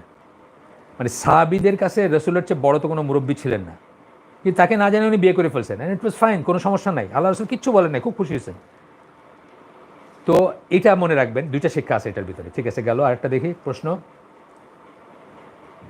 আমি আমার জীবনের মূল্যবান সময়গুলোর যথাযথ, বিশেষ করে অলসতা ব্যবহার করতে পারছি না, আমাকে কিছু নসিহত করুন স্যার। এইটাও ধরেন আজকের কি রিলেভেন্ট প্রশ্ন? বোধহয় না, তারপরেও মূল্যবান সময় প্রথমত হচ্ছে যে সময়টাকে সালাত আল্লাহর ইবাদতকে আগের দিন বললাম বোধহয়, কিছুটা বললাম না আরেকজনকে, জীবনের রুটিনটা চেঞ্জ করে ফেলবেন, ইসলামিক রুটিন করে ফেলবেন। আল্লাহ রসুল সাল্লাম এর লাইফের টাইম অ্যালটমেন্ট এরই কী ছিল, এটা সম্ভবত কাউকে দিলাম না আমরা, আমার বোধহয় ওই সময় নিয়ে যে প্রোগ্রামটা হয়েছিল ওইটাতে বোধহয় আমি এই লিঙ্কটা দিছি, দরকার হলে আবার দিয়ে দিব। জীবনটা ওইখানে নিয়ে যাওয়ার চেষ্টা করেন, তাইলে ঠিক হয়ে যাবে। আর অলসতার দুই রকমের কারণ হয়, একটা হয় ফিজিক্যাল উইকনেস যদি থেকে থাকে, তাইলে সুষম খাদ্য খাবেন, ওইগুলো সব এক জায়গায় পড়বে। অলসতা কেন হয় মানুষের, রাত জাগে, দেরি করে ঘুমায়, তাইলে তো সারাদিন অলস ফিল করবেন, পরদিন সকালে ঢিস লাগবে, তারপরে করবে। তাহলে ওই যে বললাম রুটিনটা ঠিক করলে অর্ধেক ঠিক হয়ে যাবে, আর বাকি অর্ধেক ঠিক হবে যদি আপনার শরীরে কোনো দুর্বলতা থাকে সেটা সারাই ফেলবেন।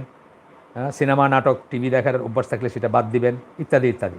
অনেক বড় যেটুকু পারলাম বললাম আর কি, এই স্বল্প পরিসরে 10 মিনিট চলে গেছে আমাদের এক্সট্রা। আর একটা প্রশ্ন আছে, ইচ্ছাকৃতভাবে নামাজ ত্যাগকারী সম্বন্ধে ইসলামের বিধান কি? ত্যাগ মানে টোটাল ত্যাগ? টোটাল ত্যাগ হলে তো তাকে কাফেরই বলতে হবে, মুসলিম বলা যাবে না। আমি যে মত ফলো করি, এখানে 3টা মত আছে, আর কখনো পড়ে কখনো পড়ে না, তাহলে তাকে ফাসেক মুসলিম বলতে হবে। আমি এই মতটা ফলো করি। আর সৌদি স্কলাররা যারা স্ট্রিট স্কলার, তারা মনে করেন এক ওয়াক্ত সালাত, স্ট্রিক্টার যারা তারা সবাই না, এক ওয়াক্ত সালাত যে খেলার ছলে ছেড়ে দিবে সে আর মুসলিম থাকে না। আর বাংলাদেশ, পাকিস্তান, ইন্ডিয়ার বেশিরভাগ স্কলার মনে করেন যে কেউ যদি নিজেকে মুসলিম বলে আর স্বীকার করে যে নামাজ পড়া ফরজ, তবে তাকে মুসলিম গণ্য করতে বা মুসলিম বলা যাবে না। 3টা ডিফারেন্ট মত বললাম, আপনি পড়াশোনা করেন, করে দেখেন। এটা নিয়ে একটা বিউটিফুল ডিবেট আছে, আগেও বলছি আপনাদেরকে, বিলাল ফিলিপস এবং আসিম আল হাকিমের ভিতরে। আসিম আল হাকিম মানে নামাজ পরিত্যাগকারীকে কাফের সেই পথে, মানে সেটা সাপোর্ট করেন।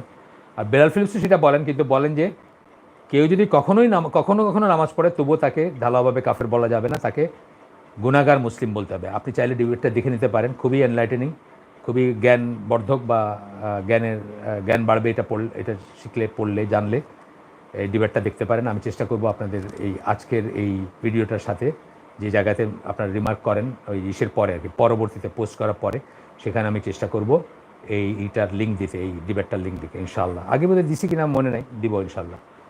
তো আপনারা দোয়া করবেন। আমি ট্রাভেল করতেছি কালকে, আগামী সপ্তাহের অনুষ্ঠানটা হবে কি না আমি এখনও শিওর না, আগামী সপ্তাহের আয়োজনটা। তো আমি চেষ্টা করব করতে, বাট নাও হইতে পারে, আমরা জানাবো সময় মতো। আজকের জন্য শেষ করে দেই, শেষ আর কোনো প্রশ্ন নাই। সুবহানাকা আল্লাহুম্মা বিহামদিকা আশহাদু আল্লা ইলাহা ইল্লা আনতা আস্তাগফিরুকা ওয়া আতুবু ইলাইক। আমরা যা শুনলাম তার ভিতরে ভালো কিছু শুনে থাকলে সমস্ত প্রশংসা আল্লাহর, খারাপ কিছু শুনে থাকলে সমস্ত ব্যর্থতা আমার, এবং সেটা শয়তানের তরফ থেকে। আল্লাহ আমাদেরকে তৌফিক দেন যা ভালো শুনলাম তার উপর আমল করার, সেটাকে আমল করার, জীবনে ধারণ করার, বা সেখান থেকে কিছু অন্তত বাস্তবায়িত করার, পুরাটা না হইলেও। আসসালামু আলাইকুম ওয়া রাহমাতুল্লাহি ওয়া বারাকাতুহু।